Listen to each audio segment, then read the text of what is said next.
I think You got it? I. He's found the button. He's found the button. I think it's working now. I think it's working now. Yes. Yes, Do you hear it? baby.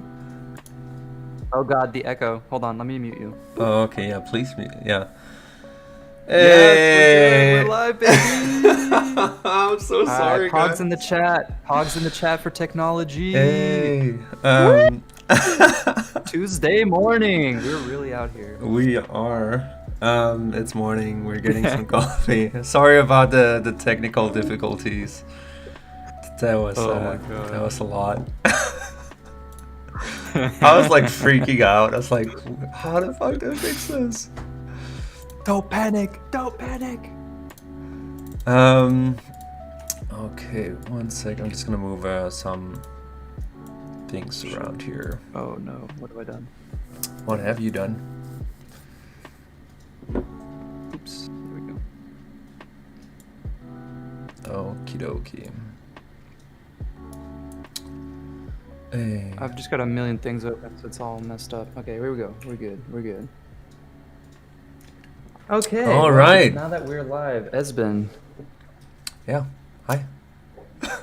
Do you want to introduce yourself on my side, and then I'll introduce myself on your side? No, I think you introduce me and I'll introduce you. Is that cool? Okay, that sounds good. Hold on, let me... We have a new sub over here. Alex LT, thank you for joining us. Let me just put that in order. Oh my god. This is truly like the most my brain can stretch in terms of technology. If you guys could see my screen, it's like 8 different things across the board. Anyway, so I'm introducing you, is that right? Yeah. Okay. So I already kind of did this, but joining me today is my good friend and fellow artist, Esben Rasmussen.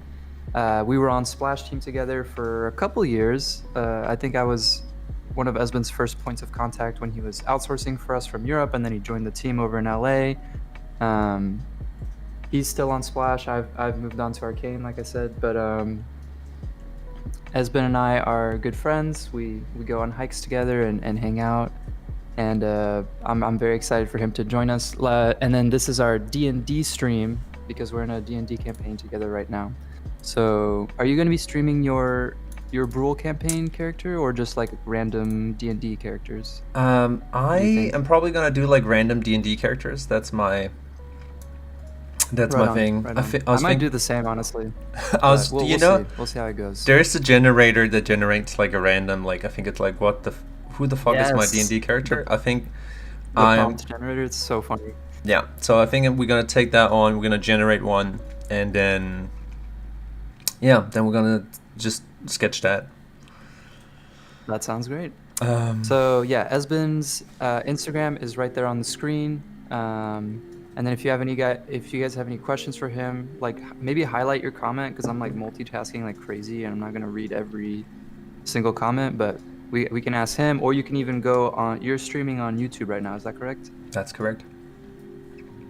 Yeah, so you can also catch his stream on YouTube or watch it over here on Twitch. Doesn't really matter. And hopefully we'll just have a chill, good time. And that's my intro. Oh, awesome. Thank you, man. That was great. So, Victor Maury is a legendary splash artist extraordinaire. Right now, as he said, he's working on Arcane. He is incredible. Both like when it comes to doing professional work, but also like when he does his personal work, he has a very artistic and cool experimental side that I love to see. And he's a good human being and a good friend, and you know, and an incredible artist. I think that the art speaks for itself. So yeah, it's an honor to kind of like be with you here this morning, and let's get started. Yeah, I gotta thank Esben, because I invited him to this, and then I sort of left him hanging as I ran outside to go grab takeout, because I woke up really hungry, and he was really confused as to where I had gone, and then we started late. But he's a really good sport. Thank you, Esben, for my very chaotic morning setup. But It's okay. I wasn't too worried about it because, like I said, we're just gonna chill and chat and draw. So it's not the end of the world. Yeah, exactly. Okay, so I'm gonna be using the iPad, and I'm gonna be doing Clip Studio Paint. I know if you asked in the chat, but yeah, that is basically what I am doing. If you wanna watch it from Victor's side of the stream, there should be his Twitch link down in the description, so that should be there. Cool. All right, let's get started. I'm just gonna like generate a D&D character. Let's see how this goes. Do you mind if I introduce my character real quick? Since Yeah, we're gonna have to go like for it. take turns talking. Totally. It's an interesting format. But yeah, the quick TLDR on my character, since I'm gonna be doing the one that I'm playing in the campaign currently. His name is Malak here. He is a stone genasi. He is the son of a djinn, or like a genie. In D&D, they're called djinns. And his father was this like extremely greedy like gem lord djinn, and his son was born with these two beautiful opal eyes, and so he plucked one out and left him with a sort of crater on his right eye where his eye used to be. And so Malak here basically has one crater eye and one gem eye, and he is a monk. I'll write that down. So mostly punching stuff, which has proven very difficult for me because I roll really low, and I always Yeah, you miss do. my punches. But when they hit, it's a good time. Yeah, It took you So, like I need to work on my accuracy. 2 or 3, 4 sessions before Victor actually landed Before a I hit. hit anything. Yeah. Oh my god! But you know, you just gotta laugh about it. It's also funny when you're role playing because like missing a punch, you're like, how hard? You know, like I'm over here like. The monster's I'm like on the monster and I'm like trying to punch it. And it's like, you miss. It's like, how do you miss? How did I miss that? So very confusing, but started landing some punches in the last round, so that feels good. So yeah, like I said, my dad was a scumbag, gem lord, and ripped out my eyeball. Now I'm kind of this chaotic, neutral, good situation, walking around in the world with this group, and I forget what we're even really doing. We're like mercenaries, I guess. Yeah, something like that. We're basically kind of taken Something like captain that. by this evil wizard who needs a job done, and he cannot leave his own tower. So we're just running around That's doing right. his dirty work because he's threatening our lives. So That's right. Just like real life. yeah, Just we're all captured by an evil wizard and making money for the man and drawing in our spare time. So that's the TLDR. Thanks for letting me introduce my character, Esben. You can do your prompt. Well, my character is the Thiefling Bard, who is kind of chaotic good, and I'm not going to be drawing him today. We're going to do something else. We're going to generate a new one and just kind of like, actually, instead of like rolling up, what's it called, a character, how about we let the chat decide what it's going to be. Ooh, I like that. I like that a lot. Yeah.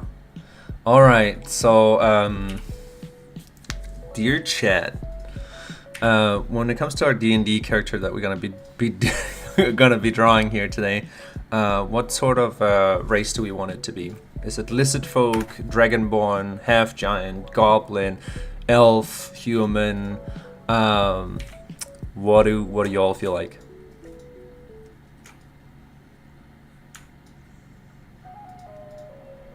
I don't think I've ever seen you draw a goblin, Esben. Is that false? No, I think that's true. I'd be curious to see your take on goblins, actually. I'm not going to influence the outcome, but I'm just saying out loud that I'm curious. Okay. Oh, hey, Christian. Christian is like tentacle lady. Tentacle lady, of course. Half elf, half orc, merfolk, wolf, elf. Oh, there's a lot of elf. There's a lot. Oh my god, there's a lot of elves. I feel like you're probably pretty good at drawing elves. That's kind of more your jam. Yeah. Oh, and now everybody's saying goblin. There. Oh my god. Okay. Goblins are more fun, TBH. Yeah, it's definitely gonna be out of comfort zone. So we're gonna see. Okay, so basically, chat, we're gonna be doing elf or goblin. You can only get those. You get those two. So let's see. I'm gonna start counting.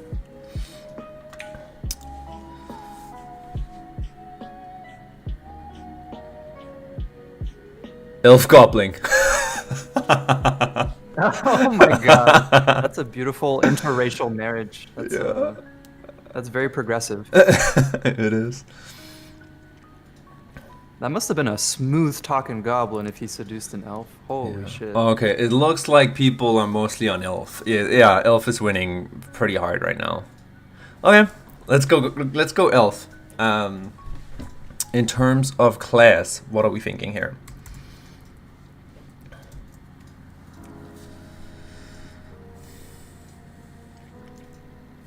I am just gonna get some water real fast. But yeah, in terms of what type of class this elf is gonna be, let me know. I'll be right back.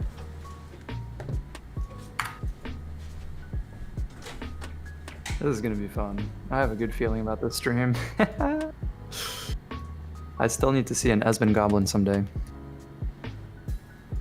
Sorry, I am not keeping up with the chat. There are too many things going on, and me and Esben have to take turns talking, so hope you guys understand. But it's good to see everybody. I recognize some names. Oh, Antoine, what's up? Antoine, we're doing D&D characters today.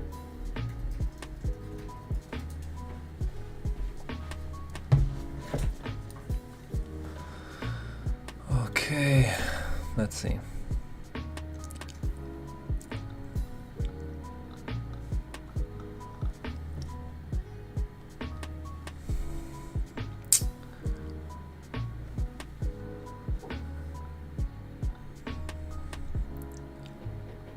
Oh, Berserker is kind of interesting, like an elf Berserker. Whoa, yeah, that's really different. Because Right? usually they're so stately and poised. Yeah. Yeah, let's try Berserker. Yeah. Berserker, Barbarian. Could be fun. Yeah, let's do it. Okay. So we're gonna do an elf Berserker of some sort, and yeah, it's gonna be fun to see what we can do here. Maybe it's gonna be a dark elf. I know that some people were kind of like suggesting that, but we'll see. Just testing here. Okay, it's working. All right, Victor, do you want to like explain a bit about what you're doing right now? Yeah, I'm just kind of putting stuff down because like the beginning is always the hardest part, right? Where you have the blank canvas. So I like to usually make a mess. In fact, I'm probably gonna make even more of a mess. Oh, Teresa Rose, thank you for the sub. Welcome to the channel. Hope you enjoyed today.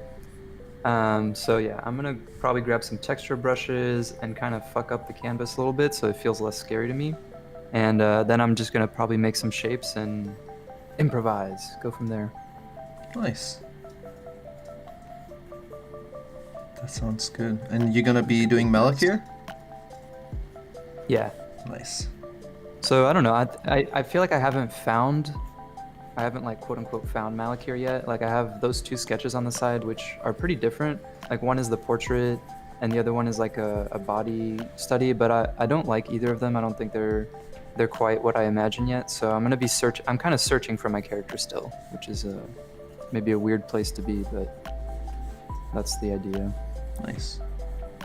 Yeah, sometimes it takes a little bit of. I think he's also like a bit more on the, like he's very kind of abstract too, and in the. He is pretty description. weird, yeah. Yeah, so I think you're just what's it called? Your description of him is also like harder, just to like define at first. Like when you just think about like dwarf barbarian, you already have things that kind of like pop up instantly. Totally agree. So yeah, but I kind of like searching for the character in the process. I find that pretty fun, and sometimes you come up with doo-doo and sometimes you find something really cool, but the exploration feels really fun because you never know what you're gonna get. Yeah, that's true.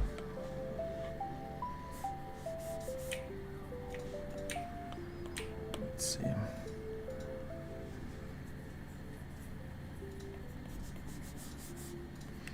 So, let's see. Do you see any part of yourself in Malak here? So not a whole lot, which is kind of what I like about him. Like in the past, I've made characters that Ooh, Mad Natty, thank you for the sub, appreciate it. In the past, I've made characters that maybe represent a part of myself or a part that I'm trying to explore in sort of improv or in acting. And I think I've learned a lot from my past characters. Like some of them just really didn't have clear motivations. Some of them were really boring. One of them, Sardonis, was like an asshole. He was based off of Viserys from Game of Thrones, Daenerys's older brother. And the problem was I had the same problem that like the actor for Joffrey had, which is that people thought I was being an asshole when I was trying to roleplay an asshole. So I figured out you don't want to roleplay an asshole because then people are actually mad at you. Well, it's because you're an asshole. No, yeah, it makes sense. You're like, what the fuck? But I'm like, okay, well, I can't do this, or else people are gonna treat me like I'm mean, and then I feel mean, and it's just bizarre. It like blurs the line too much. It breaks your brain. That makes sense. But the thing I'm doing with Malak here is I'm trying something different because I usually play like wizards and more tricky types of characters, and Malak here is like no frills. He has no magic, he has no money, he has no fancy accent. He's just a guy. He's very physical, and so I don't know. That actually might just be really boring, but I just wanted to try like a fighter type character. But yeah, I did not sell that very well. Dude, he's fun. I like. Just a guy. Well, it's also like sometimes it can be harder to like try to role play. Like somebody who's not very extravagant. Like I feel the more kind of like it's more nuanced. Yeah, exactly. I think it's also like but something I like about him is like. Oh, sorry, go ahead. No. Just since it's not your first what's it called time that you're playing D&D, then you essentially you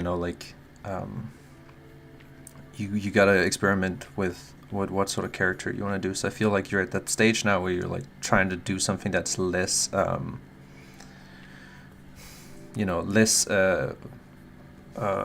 pushed, but like extreme, an extreme character that you're already but you're kind of like playing with it and exploring a bit more. Well, to your point, I think something I just remembered that I was trying to do with Malak here, sort of in with the sense that he's like this very physical character, is something I've been doing recently is like working out more, and so I'm like more aware of my body and like muscles and like just the physics of being strong, like being able to move things that are heavy or being able to affect the physical world in in like a first degree way. And I was interested in role playing that, like someone who is strong enough to deal with problems physically as opposed to intellectually. So he's like maybe a little bit, I wouldn't say he's dumb, but he's more direct. And I was interested in how that would feel. And so far it's been pretty cool because I just, I have one speed. I like jump on the bad guy and I start punching. And I'm like, okay, let's see if this works. And you miss all the punches. That's important. And I miss all the punches, which, as it turns out, don't want to be missing those because that's all I got. I have no spells, like. But yeah. Totally. Let's see. Do you have any so when you're starting, your drawing, what are you thinking about at this stage where you're at? Like what's going through your mind? So when I'm drawing for myself like this on a weekend, even though it's Tuesday, I like to make myself happy, which is to say that I'm not thinking super analytically. I'm not like worried about accuracy or anything like that. I am being more free and loose, like a little kid who's drawing. And I find that to be really important for me because we do this professionally, and we operate at a pretty Sorry. high level professionally, I would say. What's up? You just like, we do this professionally, and I was like, We do. We do. We done did the dude. really bad Did it. humor. My apologies. No, poop humor is welcome and encouraged here. I say poo-poo at least 8 times a stream, so. Okay. But to answer your question, I'm just trying to have the most amount of fun and be the most free as I can be, and just paint whatever feels good to me. Like whatever shapes feel good, I just put them down, and then I know that I can always turn it into something later. You know what I mean? Totally. What about you? How do you like to start your pieces? Looks like you're like constructing with the drawing. Yeah, right now, very, very, I guess, kind of normal process. I'm just thinking more about pose, and thinking about, what sort of kind of character he is, and like, if he's kind of like a little bit more on the proud side, but then, he has some big muscles because, it's a barbarian. Even though he's an elf, we're gonna figure something out there. But yeah, there is one thing that I really like to do. I'm not doing it right now, but sometimes when I'm sketching, I find that sometimes it loses form. So here's a little tip that I've been playing around with a lot, and I really like it. I don't know if you do it too, Victor. But I will kind of take and kind of like draw the ground plane. Like, so if it was 3-dimensional space, I'll draw the ground plane so I can see it. And then, one sec. Basically what I'm then gonna do is like I'm gonna kind of think of it in the very, very start as 3-dimensional space. And then I can kind of construct the character around that, with that in mind. I think it's the similar thing as you have with the if I just start with a white canvas, it can kind of like blind you to some degree. Yeah, it's daunting. So like I don't literally draw the ground plane, but I have a very similar process when I'm building out characters, which is that I always think of the feet, like how the feet interact with the ground. So I'm not literally drawing the ground, but I am thinking about it in the same way as you. Yeah. Not in this sketch particularly, because I'm doing something kind of more abstract, where he's doing like a floaty pose. But if I'm drawing a character like in a scene, I think weight, like thinking about how their weight is like one of the most important things to making it feel grounded, literally, and believable. Totally. Yeah, and it's, I don't know, it really makes or breaks like the design of it. I feel like having some sort of like better sense of space that just doesn't become super flat. Yeah. Let's see.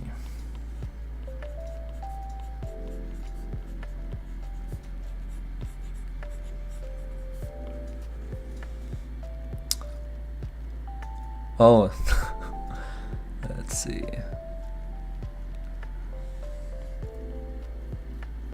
Okay. I feel like I'm not quite loose yet. I need to like loosen up. Well, it is morning. We're at the start of the day. Get in some drawing time. And like if you're sitting with us too, you can feel free to like, sit and open your program of choice. Oh yeah. And sit and draw along. Who's drawing along? Who's drawing along with us right now? Let's see. Oh, Coldburger. Christian's drawing with us. Yes. Oh, we got a bunch. Martin, Murdoch, Scalora, Charismatic Dan. I'm not gonna read these. This is too fast. Okay, it's everybody. Everybody's drawing along with us. Awesome. Thanks for joining, guys. Thanks for joining. Yeah. That makes me feel better. And also like if you wanna, if you're doing your D&D character or a character that you're really passionate about. You know, uh, make sure to kind of like tag us maybe after the stream, share your drawing, Yeah, and so we can see it, like see what you did when you were drawing along. that'd be cool. Let's see. So Esben, Yeah. did you get anything cool for Christmas? Oh yeah, I got I can show you actually. One sec. Check this out. Oh, Do you know what that is? wait, hold on. I think you're on lag. Let me refresh you. Oh, no worries, no worries. Oh my God, you got the Theragun. I did too. Yeah, it's awesome. It's so good. Totally. So yeah, I've been like it's Farragoning myself essentially, and yeah, it's been really nice. Like especially I had some nuts and what's it called, neck, and it's really been helping on loosening some of those up. So You had some nuts in your neck? yeah, I think I'm just like I'm sitting like this like throughout the stream like I am now. So Oh, not knots. You had some knots in your neck. yeah. I heard nuts. Sorry. Yeah, I have some nuts in my neck. What kind of nuts? Yeah, too many times, too much yeah, time for with sure. squirrels. But yeah, No, we do get mad nuts. As I think all artists do. yeah, Even Mindy, because like everybody who like sits at a desk or like looks at a screen, like you're gonna get those knots. You gotta work it out. I do. I get massages every month, at least once a month. I try to, and I always tell them to focus on the neck and focus on the hands. nice. That's where I have most of my knots. I think that's it's a good focus too, but it makes sense like with Yeah. all the time. What about you? Like any good Christmas things? Oh yeah, I gotta show you guys. Mindy got me this. Hold on.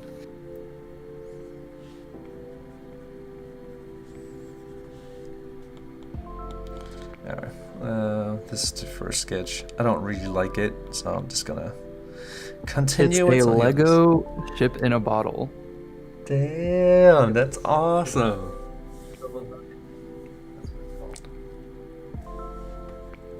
It's got the little stand with like a cool compass. And then look at this shit. That's hype. My only gripe, it's not a gripe, but it's just kind of funny. They advertise it as having 1,000 pieces, and like literally 500 of those pieces are just in the back to make this back piece, because it's like just tiny pieces. And probably like all the little blue bits in here. So I'm like, okay, it's technically 1,000 pieces, but it's like, you know, 80% of those pieces are like in 2 places. But the little ship inside is so cool. Alright, I'm gonna put it back.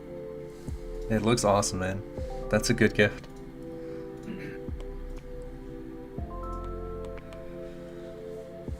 And it's crazy because I'm like, wait, why? Like, I haven't bought a Lego since I was like 18, and I'm like, why not? It's so fun. I know a guy who basically uses Lego models to as reference. Like, so if you needed to do a car or something, he would build the car like out of Lego, take a photo of it, and then draw on top of it.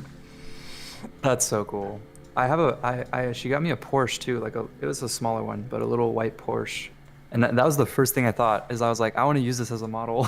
Yeah. Or like, I want to get more car models. They're so cool. They really are. I think Legos is one of the best, you know, what's it called, toys that children can like have fun with, because it really sparks the creativity of it, you know. For sure, man. I was thinking about that a lot while I was making this thing. Is like, I was remembering how much Legos would fire my imagination as a kid. Like, I would just spend hours and hours and hours just playing out stories. I would basically recreate like movies I would see, right? Like, I would do like a Star Wars story or a Lord of the Rings story. But then I would have like my own main character instead of Frodo or instead of Luke. That would just be like me. And I think it was the Lego for like Lego had their own version of Indiana Jones. It wasn't called Indiana Jones, but it was like a knockoff of that trope, like the adventurer Yeah. with the cowboy hat and everything. And he had a little mustache, and I was like, "This Lego is me. Like, this is who I am." And then that would be my self-insert into the into the story. That's adorable. It was so fun. I must have been a really easy kid to have for my parents because I would just play quietly in my head, or in my room rather. Could be And that they I were. would like play the story in my head. So it was very I was quiet, just like, could be that they were well-behaved. super worried about you, but I don't think so. Like, is he? They would actually check on me once a day, and they're like, "Are you asleep?" And I'm like, "No, I'm never asleep. I'm always playing Legos." Oh. No, it's good that you're coming back to some of those roots too and just enjoying it, you know, like it's Yeah, important. exactly. Let's see.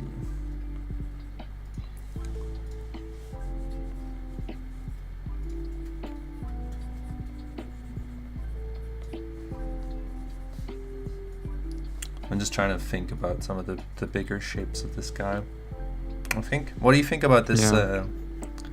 this so far? Whoa, that is the buffest elf I've ever seen. That looks like an orc, bro. Yeah, I mean, isn't it like in Tolkien too, like orcs are descendants of elves, right? That's true. That's true. Dude, Maybe. no, I mean, I'm down. I'm not poo-pooing on it. I'm I down to don't see a know. really buff elf because I've never seen it before, so it feels really new. Well, we'll see. Maybe I can slim him a little bit down to make him more elf-like. That's like some balancing stuff. But I think part of me was kind of curious to see what an elf berserker would look like because they're kind of lithe, you know, like maybe it'd just be more acrobatic and deadly. But at the same time, like there's something kind of hilarious about a really buff elf because all the other elves would like, they'd be like, "What the fuck, Tommy? Like, you're roided out, bro." it's like, what did you eat? Yeah, right. He's been eating all the lambus bread. That's hilarious. He's just hoarding it for himself.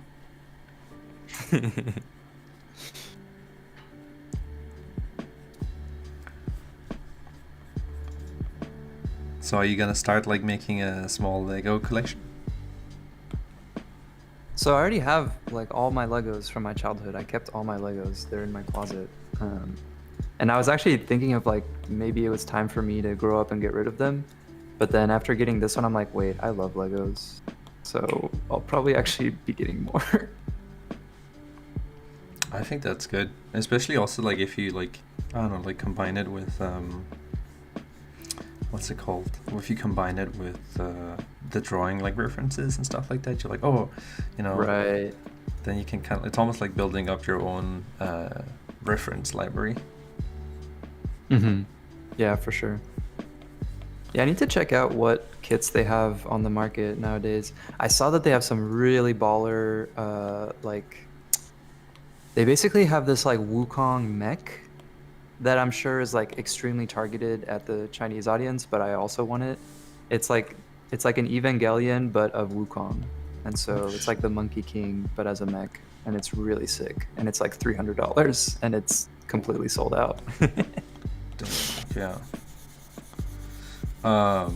Do you think they will be reproduced or like another batch of them will be made? Yeah, Okay. for sure. Because I mean, that thing probably just sells itself, honestly. That makes sense. So there was someone in the chat who basically said that if you're drawing your D&D character with us, you can use like the hashtag of draw. I'm just gonna write it with Espen. Okay, I'll copy it as well. Yeah, if you hashtag that, basically it's gonna be able, so we're gonna be able to see it and take a look at it, and it would be awesome to see what you guys are drawing too. Yeah, for real. I want to see you guys' characters. Oh yeah. That's your character's name. Oh yeah. Oh yeah. Yes. Oh yeah. It was just like I needed something that was easy to remember, right? And his cousin's name is Oh No, right? Yeah. Let's see. It's so dumb. It's so dumb. But That's so good. Are you kidding me? That's genius. I like the Copyright that simplicity of shit. it. Let's see. All right, we're gonna try taking this guy and slim him down. Ooh, I like his posture though. Very dapper. Yeah, like depending on his expression, it could be really cocky or actually like really, like you said, like very dapper and formal. Yeah.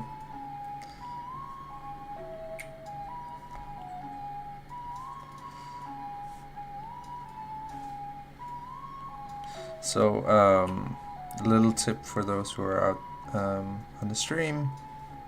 I like to use Liquify, or in Clip Studio, it's called Mesh Transform, I believe. And the cool thing about it is that you can like kind of think about the bigger overall flow of things, and it's a great way to just push your drawing and really get more life out of it. Yeah, something that I use a lot, and you can try it out and see if you find it useful too. Yeah, I feel like Liquify and Warp is like half the reason I like using Photoshop, to be honest. Yeah, And Color totally. Picker. Like you have infinite oil paint for free, and you can warp your drawings. It's so nice.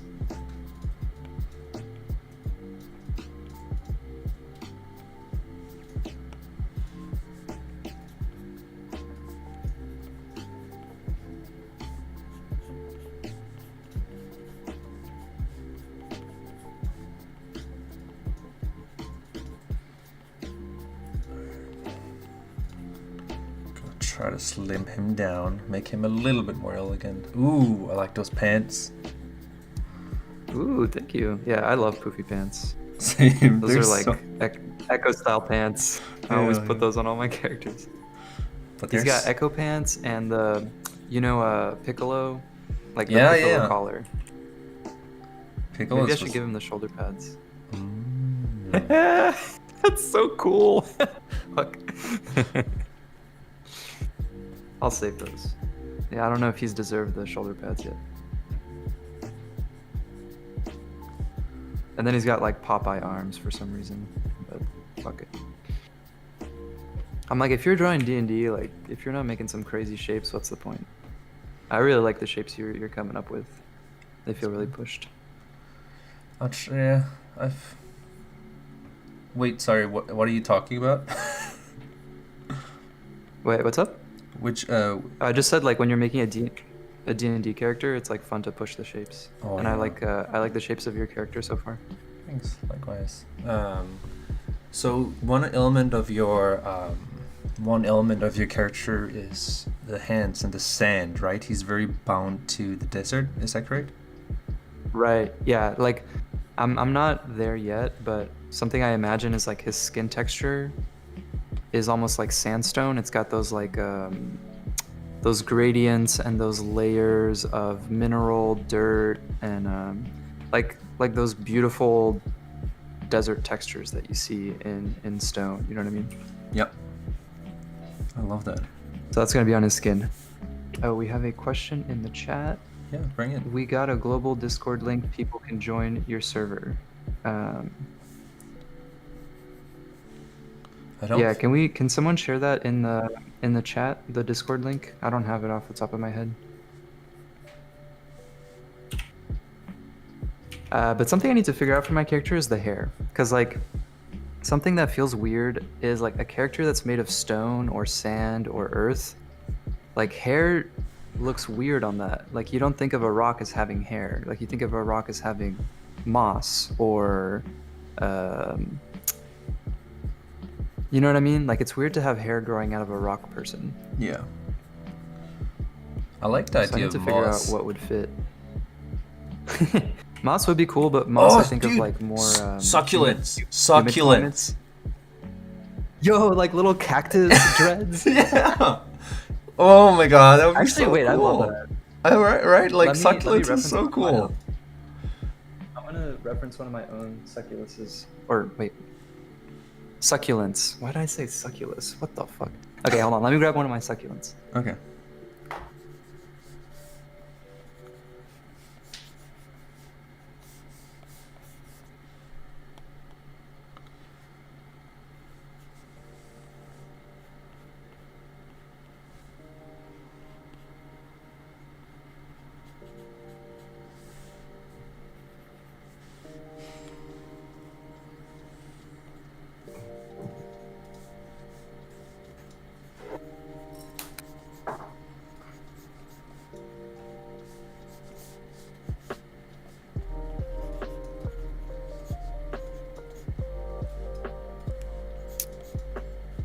All right.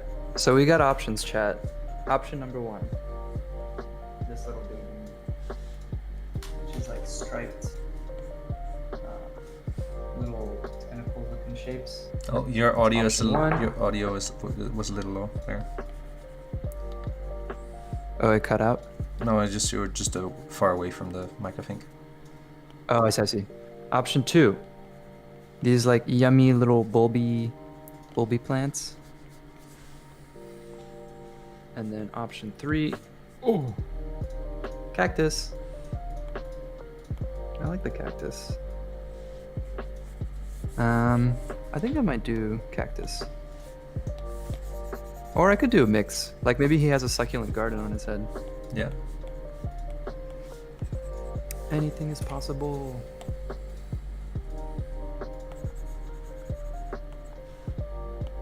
Oh wait, yes. Cactus, but like in the shape of like dreads. They're like branching out. Hell yeah. I love I that. like that. Like Esben's or like Evan's haircut. Yes. Ooh, that's pretty sick. When's the last time you guys saw cactus dreads? Let's be honest. This is some next level shit.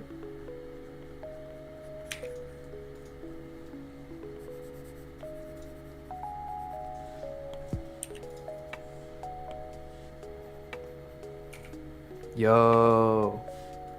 What's up? I'm feeling it. I'm feeling it. This is what he needed. I love it. Let's drink this a little bit so we have room. Oh man, you guys looking good. Our characters would hit the gym together, bro. Let's see. I'm trying to slim him down a little bit. Still making him buff for an I feel elf. like I like muscle shamed your character. I feel bad. I said No, he was too man. buff. No, But no, who am no, I? no. Who am I to say? I think it's a good in between. I think it's also like since he is an elf, like I don't know, like having Mortals, usually probably not in a good way, like because djinns are kind of these slime ball sort of characters, like because they're on another plane of existence, right? So they don't really take human problems that seriously. So they probably come down to Earth, get really wasted one night, sort of like knock up the local village lady, and then they leave. And so my character is like kind of a bastard and doesn't have a dad. Well, actually, his dad ripped out his eyeball before he left. So, but he's not too butthurt about it. He's like, oh wow, life sure is chaotic. Moving on. So, it is what it is.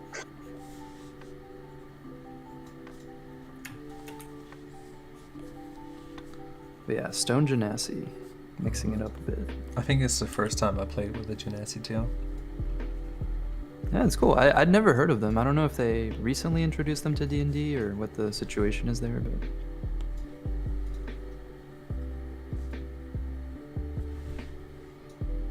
Yeah, I don't know. Is it like, do you know from which edition it's from? We're playing from 5th edition, right? I Oh wait, think why is so, the... I'm not sure. Refresh.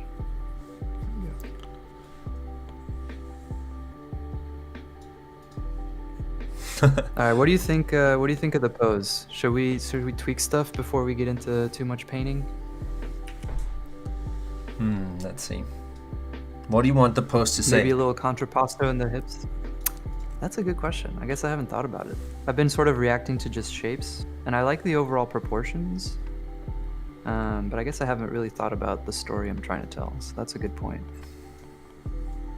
Maybe like that he's just kind of what's the word?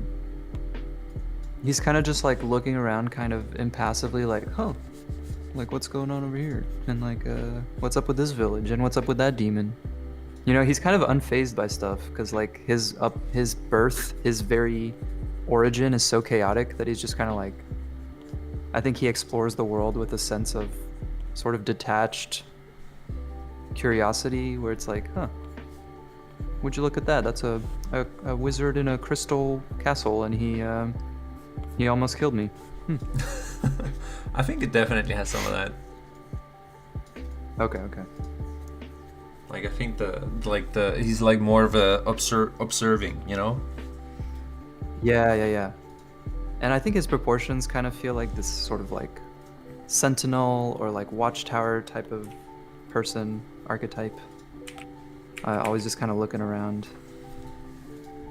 I think, yeah, maybe actually including a little bit of background would help with that story, like having some desert sky behind him.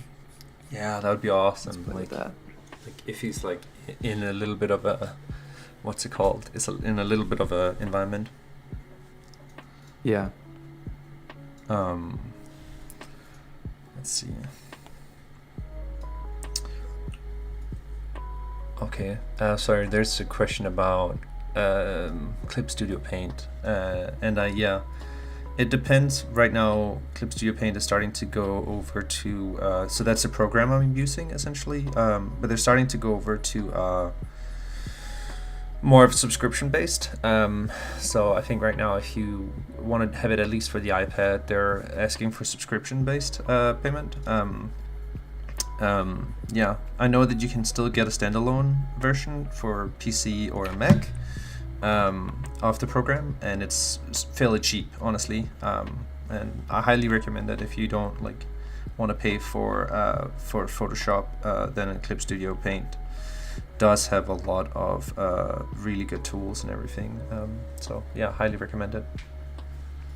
There's a question here in the chat of like, have you guys ever tried animation? And I know that you have a little bit of a animation background, Victor. Do you want to share a little bit more about that? Yeah, I just did some in school. I didn't end up doing it in any professional capacity, but did a little bit of animation in school. You can find it on my Vimeo. I never know how to pronounce it, but Vimeo. And it was loads of fun, but it just took so long that I think even as a young artist, I was like, oh shit, like I have to choose between animation and having a life, and I chose to have a life. Not to say that animators don't have a life, but I wasn't skilled enough to like make it work for me. Like I felt like it just took so much work for me to get anything done. And so I was like, I'll probably try illustration because then we get to go outside. But honestly, it's one of the fondest memories of my life. Like it's just so magical because I actually compare it a lot to playing with Legos, where you feel like God. You're like bringing little things to life, and you're telling stories by making things move that aren't alive, you know. And that's why I think so many people loved like Toy Story. There's just that feeling of like, you know, toys aren't real and they're not alive, but with your imagination, you bring them to life. Definitely. What sort of I know I saw a few things of your animation. Like I actually saw some of the old animation you did. Oh, sorry, I lost you there for a sec. Victor, do you hear me? Oh, it's me who's having a problem. One sec, I'll just reconnect to the chat.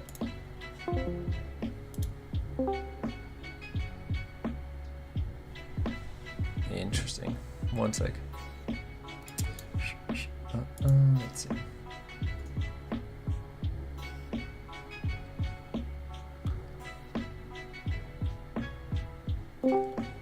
Okay, do you hear me? Oh. Interesting. I'm just having a little bit of like Discord problems, but we'll figure it out.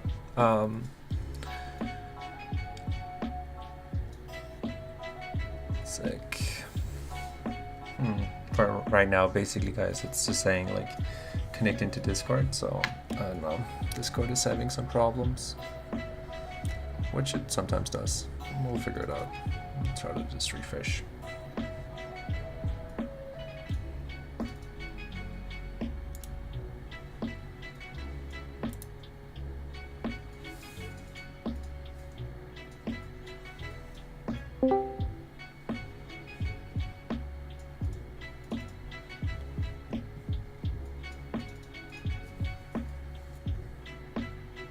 Yeah, exactly. Discord being Discord. I'll try to call them up again.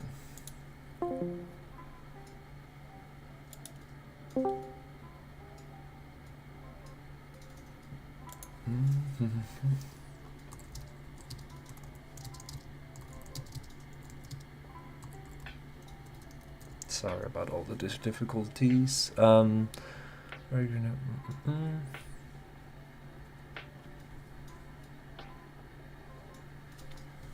We can keep drawing if it is.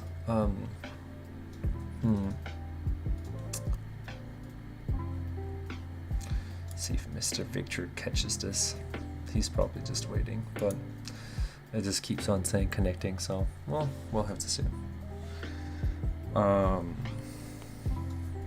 Maybe a Google Hangout or something can do it.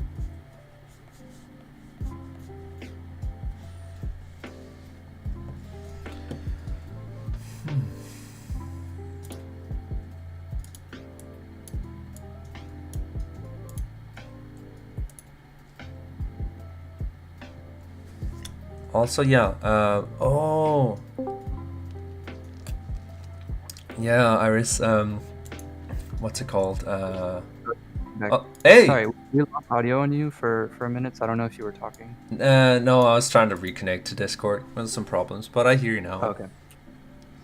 Hey, Iris. Iris in the chat. She basically said, Muddy? Yeah, Muddy. She's like, whoa, Vic, your Vimeo has actually several ill animations, really nice shape designs to them. Ooh, thank you. I had so much fun in the animation days.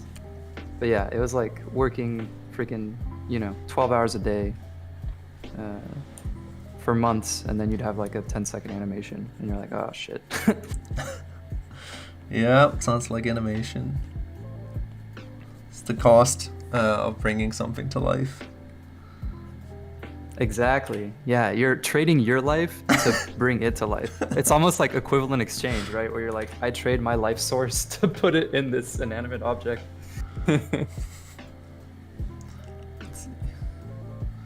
Yeah, it does take a lot of time. Also, like, I come from an animation school. I didn't do much animation myself. I was trained and worked more as generalist 3D artist. But we did do a final animation film called The Interview, and I believe you can find it if you write... Wait, have I seen this? I don't think I've seen this. Maybe. Yeah, we did... I want to see it. Oh shit! Okay. If you go to YouTube and you write The Interview, and then you have to write The Animation Workshop. Okay, I'll check that out after the stream. That sounds awesome. It was our bachelor project. So there's the question that says, Espen, how long did the pre-season illustration in 2020 take to finish?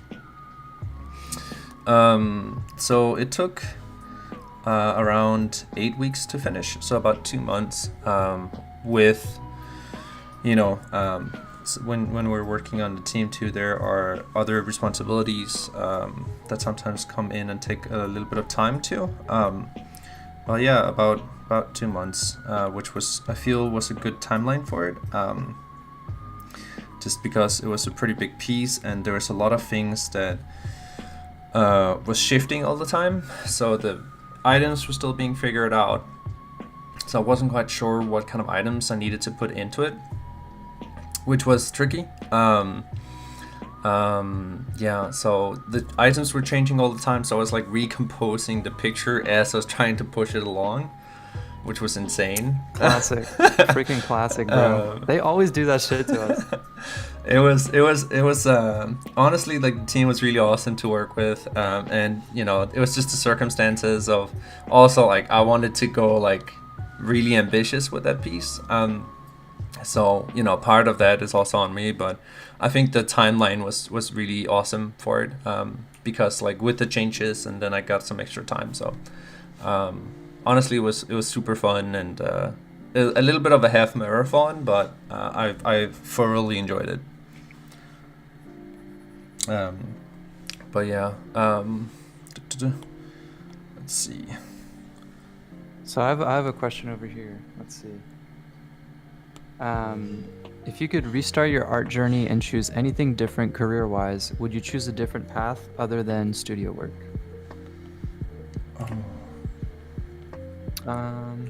Will you I mean, start? I think. Yeah, Because I'll take this I don't one. know. Thank you. Are you asking if I would restart, or if I'm taking the question? I think no. If you're taking the question, like, Okay, yeah, okay. I would be interested in hear like, what's that called? Like how you, yeah, how would you do Okay. anything So differently? I'm gonna get a little metaphysical here, and one of my principal axioms or like beliefs in life is that, like, as a human race, we're all kind of one entity that's been divided into 7 billion pieces, so that we can have the most amount of experiences possible as like one being or as one collective.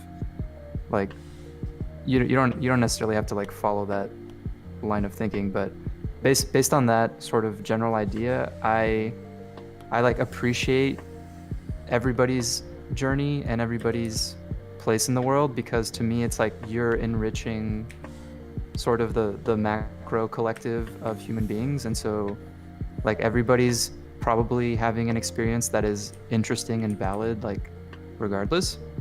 So I on the one hand I'm excited at the idea of having a different experience than my own, and on the other hand I'm like, I literally can't have any experience from my own because I'm having this experience, you know what I mean? But I don't think that's what the person is asking. So if I was to do it over again, what I would maybe really enjoy is like motion graphics, like the UI that you find surrounding things like Twitch channels, like sports channels, or like the intros to your favorite TV shows, right? Like what's a good one? The Game of Thrones one is like really iconic, right? I think that stuff is really cool because it kind of that also kind of feels like Lego art, where you're making little pieces and like animating them and bringing them to life. And it's like it's subtle, but it adds like richness and variety to whatever experience you're having, and it just makes it feel. It's like secondary detail, right? Like you're there for the Twitch streamer, or you're there to watch the sport, but it's this little like fluff that brings the whole thing to life, right? It's like what am I trying to say? It's like creating an arena or a frame for other media to exist in an interesting way. If that makes sense. That makes sense. I didn't know you. Otherwise, I'd want to be a pilot. I feel like being a pilot would be so sick. Just go fly in a plane. I'm sure it has its perks and its other things too. Right. I hope it's not boring. I hope it's not secretly boring, right? Oh, That's the thing. Once you get really good at something, you realize it's like, oh, to get here, I just had to work really hard, you know? So you're like, oh, it's really hard to be a pilot, and then it gets boring or something. But I don't know. I feel like flying is the coolest shit of all time. Totally. I don't know if I would change anything. Like, I think I agree very much with what you're also like playing. Is like, I don't know. You can't really change it. So the question of like, what if? But I do. I can kind of like right now. I do think that it's time for me to kind of go back and revisit some of my 3D skills that kind of like got a little bit lost over time. Yeah, I think that Blender right now is extremely strong and can be a very, very, very strong tool. So I'm going back and revisiting Blender at the moment and just learning to, to model again, which is proven itself really hard and tricky. Yeah, so what's going on with that? I feel like you, Evan, Kelly are all like simultaneously jumping into Blender. Did they change something about it recently that makes it more appealing or accessible? Yeah, I mean, it's always been very accessible. It's an open source program, so it literally costs nothing. And the cool thing about it is essentially that you know it can do everything. It can Yeah. literally do anything. Like it has a really good render engine, really good modeling. You have ZBrush in there too, its own version of ZBrush. So you can model, you can sculpt, you can animate, you can do the shading work. You can. It's incredible that is free. And the reason why people are jumping towards it now is like the 2.8 version came out. That Mm-hmm. like is a new version of it, and they did such an incredible job of updating the program and everything, and it's easier and more stable now than it's ever been before. So Stability is a big thing. Yeah. yeah. So I don't Because know. if you use the 3D program and it's always crashing, you're like, fuck it. Yeah, totally. So it's pretty nuts. Because I don't know about you, but like if you're like learning a program and there's a bug, as a student, you have no way of knowing that it's a bug, right? Like you think you did something wrong every time something doesn't work. Oh, it has a little bit of that, So if it's actually, oh, does it? a little bit, yeah, it does. Yeah. Because it's like you That shit looking drives me for crazy because it's like one if you button. think it's your mistake. Yeah, that makes sense. And if you accidentally press a hotkey and it changes a setting and then you don't know where, like, oh my god. Yeah, no, I definitely feel that. There is some of that. I'm not gonna lie. But hey, you gotta push through. Like that's the thing is like you just have to care enough to learn it Totally. and be excited enough. The cool thing is like it kind of like gives sort of the good old kind of like humbling feeling of like I have no idea what I'm doing, and you're basically like you figure out one Bro, thing. that's how I feel about streaming. I'm like, fuck. Yeah, it's Sorry, super what fun. were you saying? No, it's just super fun to kind of like to really get your ass kicked again. Art still does that, but like when you know the tools and everything. Now it's just Yeah. like your brain that's not really following along. Yeah. So Oh my god. so but I'm having a lot of fun with it for sure. But I think it can be very powerful and an extremely good tool for people in the future. Give me 1 second. I will be right back.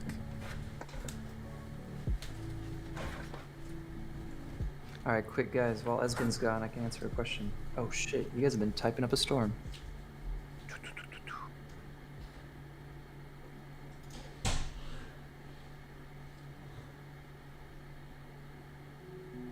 About that commission thing you said, do you think it's better to have a 9-to-5 job and do art on the side until you're good enough, or to do commissions for scraps if you can enough to support your expenses?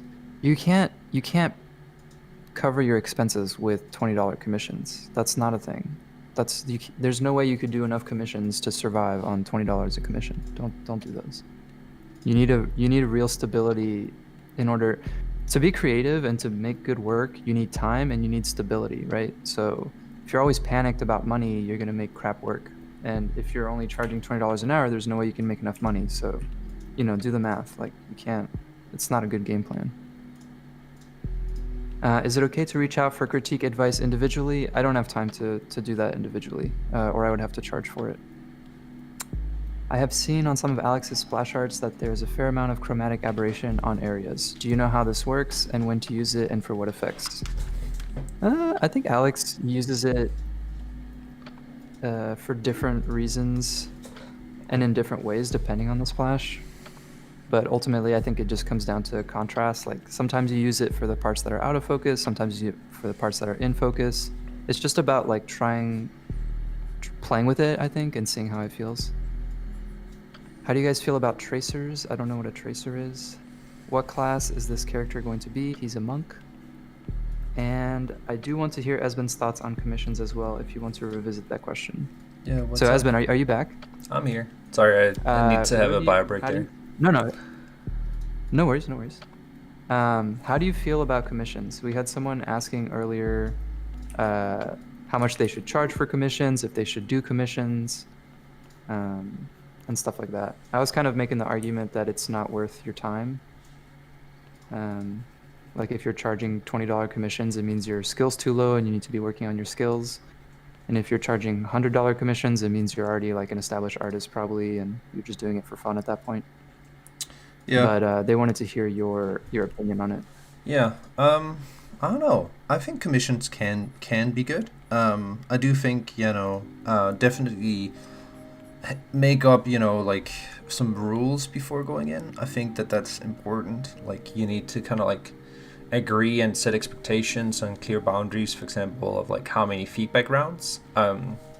Because if you're not getting paid a lot, then you want to make sure that if it's not the money that you're doing it for, maybe it is the experience of working with a potential client. So you want to practice, like how many feedback rounds is in the process. You want to also make sure that the commission that you're taking on is something that you find useful or something that can grow you in an area that you maybe want to grow. So I think if you choose your commission selectively and it's aiding you in your path, then I think it's good. But I think that if you're trying to make like a living from commissions, I think that can be hard. So especially when starting out. So I think the focus sometimes should be, and I think that's also where you're getting at, Victor, is like don't take on too much commission work, and make sure that you have some time to study and get better in your own pace and do the things that you essentially want to learn and push for in skills. So that would be my 2 cents. That's actually a really good point from Esben. I agree with that. Like if you can if something isn't going to be worth it in terms of dollar value, like if you're charging for a $20 commission, you can sort of balance it out by making it be valuable in other ways. Like let's say you do a commission for $20, but you keep the rights to it and now you can sell it as a print. Or let's say you charge a commission for $20, but the subject matter is, like Esben said, is something that you wanted to practice, right? Like a multi-figure composition or a portrait or something like that. Then it basically serves multiple functions and becomes more and more, you start to like break even on the time and on the time investment, right? If you can use it in multiple ways. Totally. Not that you always have to be like so mercenary and business minded, but it's just like, I think about like, I'm going to tell you guys a story, like why I'm such a hater on commissions. Is because one of my very first work experiences, I must have been in my teens, and I was like trying to prove to my parents that I could be an artist, right? And so I went onto like Craigslist. I don't know if Craigslist even exists still. Oh, it does. It's basically like, it does? Okay. Yeah, like, yeah, no, it's still there. So long. Okay, so I went onto Craigslist and I was looking for just like random art jobs in the neighborhood, right? And one of our neighbors, we were living in Texas at the time, like down the street or down the neighborhood or whatever, needed a t-shirt made for his lacrosse team. He was an older gentleman, must have been in his like late 50s, early 60s, very nice man, I suppose. And so I went to go meet him, and okay, so he was gonna pay probably $50 for this design total. And I went to go meet him. I sat down with him. We talked about what he wanted. He wanted a realistic skeleton of a T-Rex holding a lacrosse bat. I'm like, okay. So then I go back home and I like Google photos of a skeleton T-Rex. On Google back then, like you weren't getting high-res photos. It was like very Wild West. And I find this sort of shitty low-res, like 500 pixel T-Rex. And then I find another shitty, low-res, pixelated lacrosse thing, and I, lasso tool both of them, and I put it together, and now you have a T-Rex holding a lacrosse stick. Then I drive back over to, or my parents drive me back over, because I didn't have my own car. My parents drive me back over to this dude's place, and I present the design to him. And he looks at me and he's like, no, it's all wrong. Like, the lacrosse stick would be smaller. He's a T-Rex. The lacrosse stick would be smaller. And I'm like, what the fuck? Like, how the fuck am I supposed to know what size lacrosse stick you want? Like, T-Rexes have never held a lacrosse stick. So if you want to talk about how ridiculous this is, like, we can go into that. We can talk about how stupid this is. But he looks at me like I'm just the biggest dummy in the world because I've made the lacrosse stick too small for this T-Rex, or too big, or whatever it was. So at this point, I've wasted probably 6 hours and multiple brain cells interacting with this person, and we're still not done. We're nowhere close to done. I must have done 4 rounds of revisions, and I was frustrated. I thought it was the stupidest waste of time in the world, and eventually we finished it, and I must have done the classic thing of fuck it, just charge me 20 and let's get it over with. I won't even take the full 50 because I didn't fulfill your needs as the client, right? It was just a horrible experience, and it was just so insanely bizarre and stupid. Yeah, it wasn't even worth the gas money, as Coldberger's putting it. And on the one hand, you know what I mean? On the one hand, you can argue that was a good learning experience in terms of communication and setting boundaries, and you should get a contract, and you should respect your own time, and you should actually budget out, if I spend X amount of time and X amount of effort on this, how much is my time worth? It's not about the T-Rex, it's about my time, right? Mm-hmm. And it was just a complete disaster, this whole situation. And so TLDR, it was such a negative experience that I decided in my head, I was like, I'm never working for anyone for anything under $500, period. I don't care what it is. If you ask me to draw you a smiley face, $500. And it sounds silly. It sounds silly, but basically what it means is don't even bother getting into communication with a human being unless serious money's on the table. Because what that does is nobody's gonna contact me to make a T-Rex holding a lacrosse stick t-shirt if they know that it's gonna cost them $500, right? It weeds out, it filters out all the bullshit. No one's gonna come at you with bullshit unless they really care about it and they're willing to put their money where their mouth is. And so what that did was, even though, I was an entitled teenage shit, it accidentally gave me a really professional mindset, which is respect your time, value your time, and if you're going to go into negotiations with someone, it has to be done right, it has to be done professionally. Both parties have to understand that it's a real transaction. It's not just oh, I'm the neighbor boy and I'm going to use Photoshop to make your lacrosse T-Rex. You know what I mean? It's no, I'm a professional artist. You're a professional client. You need to know what you want. Then you tell me, then we'll have this number of revisions. We'll get it in writing. There's a contract. You know what I mean? It forced me to think way, way more professionally, because once there's money at stake, then people start acting like it's real. You know what I mean? Yeah, that makes sense. And also, the clients that don't have a budget are usually the worst clients. They are really picky because they don't understand art as a business at all. So they think drawing, you're easy magic, just do your magic, little wizard boy. And you're like, what the fuck? And they're picky. They don't know what they want, so you'll never succeed in pleasing them because they can't even imagine it. So once you make it, they're like, that's not what I wanted. And you're like, well, you didn't explain it. Whereas the clients that have a budget, the very fact that they have a budget implies that they have enough organization at a structural level to understand the value and the worth of art and to have a budget for it, which means that they understand the process. They have worked with artists in the past. You know what I mean? So it's just ridiculous. I'm sorry, that sounds like a... Do you have the T-Rex anywhere? I kind of want to see it. Oh, it is gone. That file is burned to the ground. It's hella gone, bro.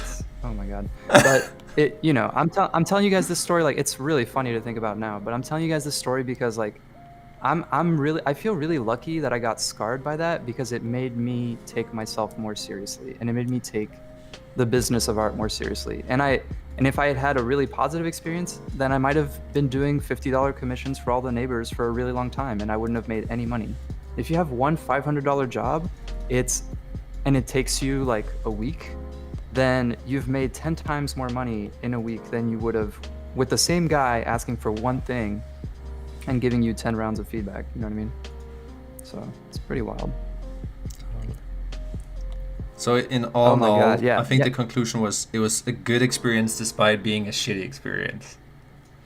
Precisely. And you learned and you Yeah, grew. So. Jens Klassen put it best. He says, the more a client pays, the nicer they often are. The less they pay, the more demanding. That's exactly true. That's Oh. exactly been my experience. Yeah, sounds about right to me too.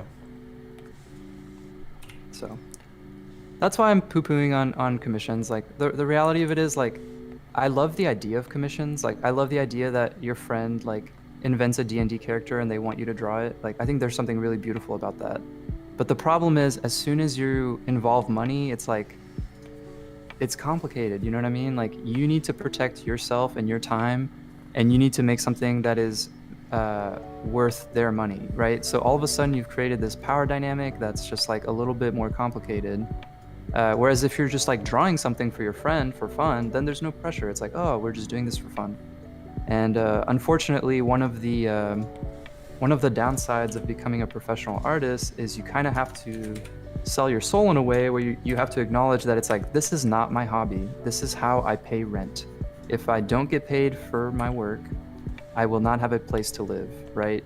And that's not sexy, but it's kind of like, if you're gonna do this seriously, you need to do it seriously. And if you want to do it as just a hobby, that's totally fine. But then, it's not a conversation about money then. Then you're just doing it for fun. Yeah. If that makes sense. Yeah, and I think too, it's like, the journey of like earning money and that as an artist, I think is a long one. Just because like the amount of time and skill sometimes it takes to kind of like, be able to earn a living can definitely be tricky. So patience, I think, is important too in that journey. And I don't know, like I was thinking about some of that too, of like, like where is that sort of balance, and I think too, like if you go into like, I think, I don't know, I've seen this a couple of times, luckily not all the time, but I've seen this a couple of times where some would go into art hoping that to make a lot of money, and I'm just like, why would you do art for money? If you want money, just be a criminal, just be a banker or something. Like, make a lot of money that way. But yeah, like yeah, it's not like really like, you don't go into art for the money essentially. Like it's a balance thing that I think as you get older and everything, you learn to kind of like, I guess, manage it better. And also like, as Victor also said, like, remember your worth and your time, and also the amount of time that you spent getting your skills to a certain point. That is part of your price too. So I don't know. I'm sure you guys have heard this. I don't know if it's a quote or something, but it's just like, when you're charging someone for a 20-hour job, you're not charging them for 20 hours. You're charging them for 20 years of learning your skill plus that 20 hours to execute. That's what you're charging for. Yeah. You're charging for your entire set of expertise. Yep, that's right. And it doesn't matter if it even takes you 20 minutes. It's still exactly. It's still the 20 time minutes it took. plus 20 years. Yeah. Yeah. I think maybe a better way to look at it is like, if you're good at art, you can make money. But if you're trying to make money, you don't need to do it with art. You know what I mean? Like, if that's your main concern. Yeah. Your main concern should just be, I don't know, like your main concern should be enjoying it, liking it, and liking the struggle of of learning something new. And I don't know. That I don't know. Am I completely off thinking that? But like, No, no, no. I mean, like you and me, like what are we doing this for? Like why did we get up at 10 a.m. and get onto Photoshop and troubleshoot audio problems on a, you know what I mean? It's because we're just trying to connect to people and have a good time and like tell stories, you know? I think that's pretty evident to anybody who's watching this. Like I'm not making money off of this stream, you know what I mean? Like if I was all about money, like I would be doing something that makes me money right now. But instead, I'm choosing to spend my time with you guys. So it's good. You know, it's funny. Like you get to a certain point where you have to make that distinction for yourself. Like the thing is, once you can get paid for your art, you start to ask yourself, should I ever make art without getting paid? But the answer is yes, because otherwise, like it hurts your soul. Like you start to just feel like a void machine if you're only ever doing art for money. Well, I don't want to speak for everybody. That's no, not fair, but I do for think myself, that that's true. You know what I mean? Yeah. Like there definitely is, like if you don't do personal art or something on the side for you, like it truly affects you. It really does. You start to feel it. It's like a timer goes off. It's like, Vic, it's been too long. I'm gonna make you feel depressed, and you're like, no. Okay, I'll do personal work. But in a sense, it's also like, I guess that's also a blessing, I guess. Which is right, it is. you can give yourself some of that, soul food, or how you want to say it. But like, that's a good way to put it. Soul food. Yeah. So like it has like, I guess it's just like how you definitely feel it if you don't do it, because you feel like you can't make the time, or you don't have the energy, and you just wait, and then all of a sudden it just comes back and bites you in the ass, and then you're like, okay, I'll do it. Yeah, exactly. You know how I think about it? It's like if you're at a point in your life where you can't make the time and you can't make the energy to do personal work, it's almost the same as saying you don't have time to live. You know what I mean? It's like, then what are you doing? What are you here for? Are you just surviving? Are you just making a paycheck so that you can buy food and put that food into your body and then poop it out and then do that again tomorrow? Or are you here on Earth because you fucking are alive and you're a beautiful human being and you have things to say and you need to express your soul? You know what I mean? I definitely think that the self-expression it's such an important part of it. And I think also too, in the start, like as an artist, you copy, and you find the people that you really like their work of, and you copy it, and you start copying more and more people. And sometimes it takes copying too in order to kind of like find your language, I guess, like. Absolutely. So. I used to copy like Jesper a lot, Phil Hale, still do, honestly. But over time, what happens is like you're copying, and eventually you've taken the parts of their work that you like, and you've combined them with different parts, and now all of a sudden you have a new recipe, right? Yep. It's like you're taking like, okay, I want the onions from Jesper, and I want the garlic from Phil Hale, but then I want the butter from JC Leindecker, and I want the banh mi from Norman Rockwell, right? Like you're just combining different things, and then it becomes your own over time. Totally. Yeah, it's almost like you're a remix. Yeah, absolutely. Well, yeah, I think that's like, I don't know. I was it the same for you in art school, where like I do feel that there's some individuals that were like very concerned about their voice, where it almost felt like stifling at some point, where it's like, but what is my voice like, instead of just like doing it. Yeah, just do it, instead of like think about what your voice is, and your voice and your style will come naturally. Right. Honestly, dude, I still worry about that. I still worry that like I feel like I never paint anything the same way twice, and I'm like, oh, do I not have a style? Like, because you can't recognize my brand, or like because I don't have the same process. Like it just feels like such a mess. I'm like, if someone from the outside was looking at 3 of my pieces, they would think it was 3 different artists, right? Like, but I don't know, like on some level, that is my style. My style is the person I am. As a person, I get bored easily and I like trying different things, and I'm not afraid to try different styles or different. Yeah, this is the failure of language where I'm using the word style for two different things, so it's kind of confusing. But like your voice and your style are maybe potentially two different things. But Yeah. I guess what I'm trying to say is like, I am who I am. Like some people are really good at drawing the same thing 100 times. Some people are really good at 3D. Some people are really good at color, right? Like I am just what I am, and that's okay. Like if you like it, you like it. If you don't like it, you can go watch some other artists, right? It's like totally fine. And I don't need to be anything else. I don't need to be anything different than who I am, unless I want to. Totally. Ooh, dude, I like that environment and the colors that you're picking. Thanks, man. All a bunch of accidents. Ooh, I love the hair on your guy. That's beautiful hair.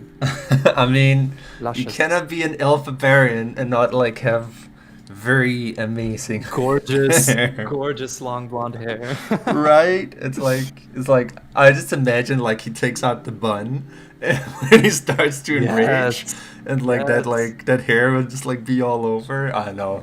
Could be fun. I love that. I love that. I'm thinking too of like combining it with a bear theme. So like Ooh. you know, because in nature, because you know elves are very nature focused, you know, like what is something that represents that spirit, right? So maybe the like this elf was brought up among bears, you know, Ooh. and that's, you know, like why he's maybe a little bit different, and then he was taken in when he was still a child to the elves, but his early years were among the bears, and I think he has that like bear spirit that he can kind of connect to and then go in berserk mode. Bro, I love that. I want you guys to take note of this. Like, this is something I love about Esben. He's literally drawing a random character, but he's already thinking about the story, and it's like informing his design. I feel like it's so much more fun to create that way, and it's like how people naturally create. Like, we communicate with stories and we use our imagination, like, and thinking about that kind of stuff is going to help you make decisions along the way, and it's going to help the character feel more interesting. And if you do a good job, like the audience is going to pick up on those little clues, and then they'll feel really excited and want to learn more. Totally. And it makes it fun for you too. It's like when you're sitting with Lego, you know, it's like you're building the world, you're making the story, and it's just a jolly good time. It is a jolly good time, bro. That's what it's all about. Yeah. If you're not having fun, something's wrong. No, there's definitely been times where I was not having fun, and it was just part of the journey. That's true. But I think the fun has to be a part of It's it at some extremely point. true, actually.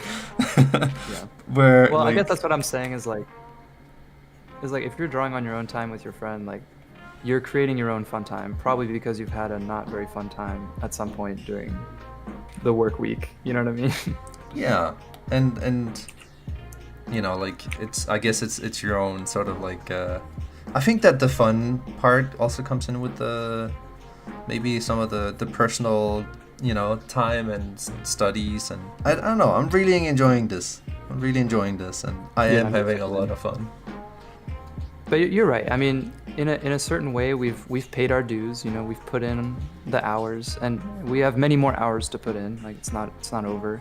It's not like you just learn art and you're done, right? It's a process. Like, you learn it, you forget it sometimes, and then you feel like a dummy, and you're like, God damn it, I spent so long learning this, and now I forgot. And then you're learning new things and discovering things all the time. So, but we've done the work to get to where we are today. So sometimes it can feel like sort of the payoff. You're like, okay, I worked really hard, now I get to draw whatever I want, which is cool. Yeah. I totally feel you, dude. On the you're just like, oh, I know how to do this, and then like 2 weeks later you're like, I can't do this. What happened? You're like, where'd it go? Where'd it go? Yeah. I literally spent so much time, and it's not even in my brain anymore. I know. You feel like you just got punked, you know? You're like, You're like, nope, Sometimes it takes a couple tries for it to stick, and sometimes it just doesn't want to stick at all. That is definitely true. But you just gotta keep at it. I feel like that's the. It's like a what's it called? Like if you keep practicing, it's kind of like a curve. Instead of going from here to here, you basically like do like this, like jittery. But if you keep doing it, you'll still go up. Right. Yep. That's absolutely true. I feel like it's like that with a lot of things in life. Probably everything in life. Yeah. Can you keep the wiggling going long enough for it to stick a little bit? And then it goes back into the universe. You don't control it. You don't own it. Yeah. You're just borrowing it for a limited time only. How do you remember your first memory of when you started drawing? So I started very, very young. Like my parents are the kind of parents that saved all my drawings, and like there's drawings from when I was like 2 years old or 1 years old. It's just like it's always been there, you know. Yep. In terms of like which drawing I remember, when I was very little, on Wednesdays when I would get out of school, I would go to my grandparents' house because it was right down the street. We were in this tiny like French village basically. And while I was at my grandparents', what I would do is there was this book. It's basically like a I Spy type of situation. It's called Where's Waldo? Do you guys know that? In French, it's Où est Charlie? It's In the English, guy it's with the Where's Waldo? red and the white stripes. Exactly. By Martin Hanford, I believe. And so it's like these pages filled with like hundreds and hundreds of characters, and you have to find Waldo, right? It's like an I Spy book. And this is kind of fucking weird, but I would draw each individual character on that page on a separate index card. And so that's like one of my earliest memories of drawing is like I would just draw hundreds and hundreds of little characters. And you know, it was like kid drawings like stick figure-y almost, but I would just have piles of index cards of characters. And I think it kind of helped me with like my pattern recognition. Like I'm really good at seeing patterns and seeing connections and finding things. Like if you think about it, Legos and I Spy books both teach you to like identify a thing very quickly among chaos, right? Because when you have all your Lego pieces on the table and you're looking for that one tiny piece, like you know, or like puzzles, right? I can find things really, really fast. That's a really good skill to have, though. Like, It's super useful. oh. What about you? What was the first Esben drawings? I mean, they're hidden somewhere in the basement at home. But you know, but I do remember having this cheetah. I think it was like by animals. Yeah. It's a cheetah. But Wait, what? You had a cheetah? What does that mean? no. It's a drawing of a cheetah. I think I like saw it in a magazine or something, and I was like, "Oh my god, that's awesome. so cool!" But I don't remember. Dude, cheetahs are literally the coolest design of all time. They are. They're fucking awesome. That was my favorite animal for forever. I was like, this looks the coolest and it's the fastest. Because everybody was into lions, you know, like the average person, they're like, yeah, lions, the king of the jungle. And I'm like, lions are too mainstream. Like cheetah's where it's at. Because a lion will never catch a cheetah. Well, that's true. That's true. But yeah, like I do remember like one of the first memories I have of drawing is like drawing Dragon Ball.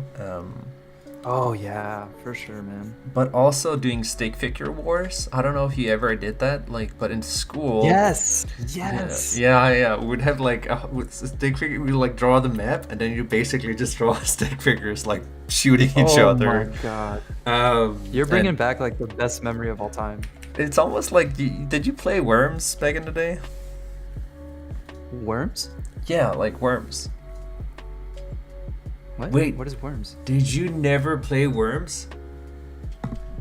What is? Well, describe it to me. Maybe I did. Maybe I just had a Okay. different name. Okay. Worms is essentially your worms, and you have about 5 worms on Uh-huh. the map, and the other player has 5 worms on the map, and then you basically have to like shoot the other worms. You can either like take a baseball bat and like shoot, hit them out of the map, then they instantly die if they hit water, all that stuff. It What? was, Is this? yeah. Wait, is this a video game or what? Yeah, it's a video game. I'm surprised that you never played it. What? I've never heard of this. What? It's a classic. Worms. It's super fun.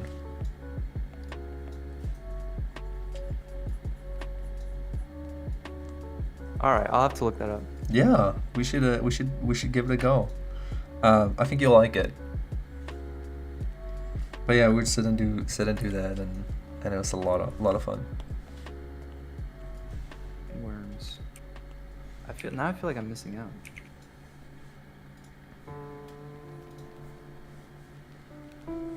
Well, Wait, it's not the game where like, isn't there a game where you like start as a small worm and then you like eat little circles and then you get longer and longer and longer, No, but you have to that's. not run into your own tail? I think that's the evolution game, right? The Spore. I think it's called Spore. Oh. That sounds like Oh, Spore. I'm thinking of Snake. Apparently the thing. Oh the thing I'm talking yeah, about is called snake. You're right. Is that Mindy? That's like snake. No, everybody in the chat. Also, chat. I'm so sorry. I have not been reading chat at all. I'm like totally like in the zone. I'm like drawing these cacti on this dude's head. I hope you guys don't mind. It looks like you're having a good time in chat. Oh, a cute dragon is not having it. Sorry, cute dragon.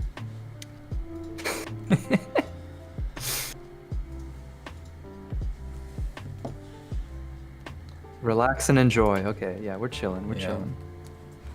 Thank you for the reminder. My brain can only handle so much, you know, what I mean? Like talking, painting, OBS, YouTube, cactus, Legos, commissions, T-Rexes. I don't know what you guys think my brain is made of, but I'm at my limit. I'm at capacity right now. That's good. We're pushing it. That's right where you want to The be. Is limits that of my is little that brain. is that limit? I I just need to take a quick break. Bio break. I'll be back in 2. Sounds good. All right, guys, this is your chance. If you have questions, highlight it in chat. I'll try to answer them. I hope you're having fun. How many viewers we got up in here? 252. God damn. This is a whole fiesta. This is a whole party.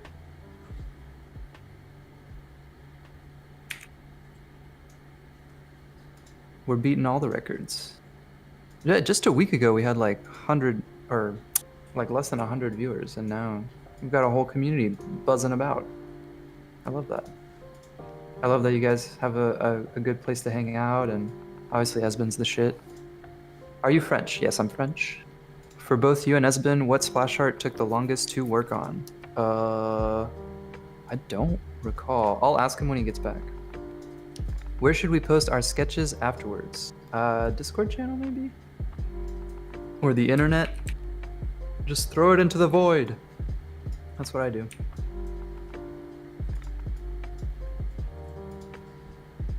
How was your guys' holidays?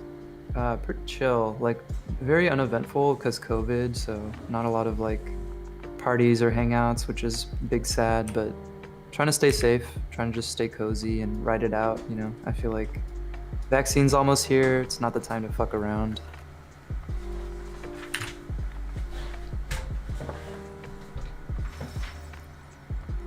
All right. No questions, just love. That's what I'm talking about.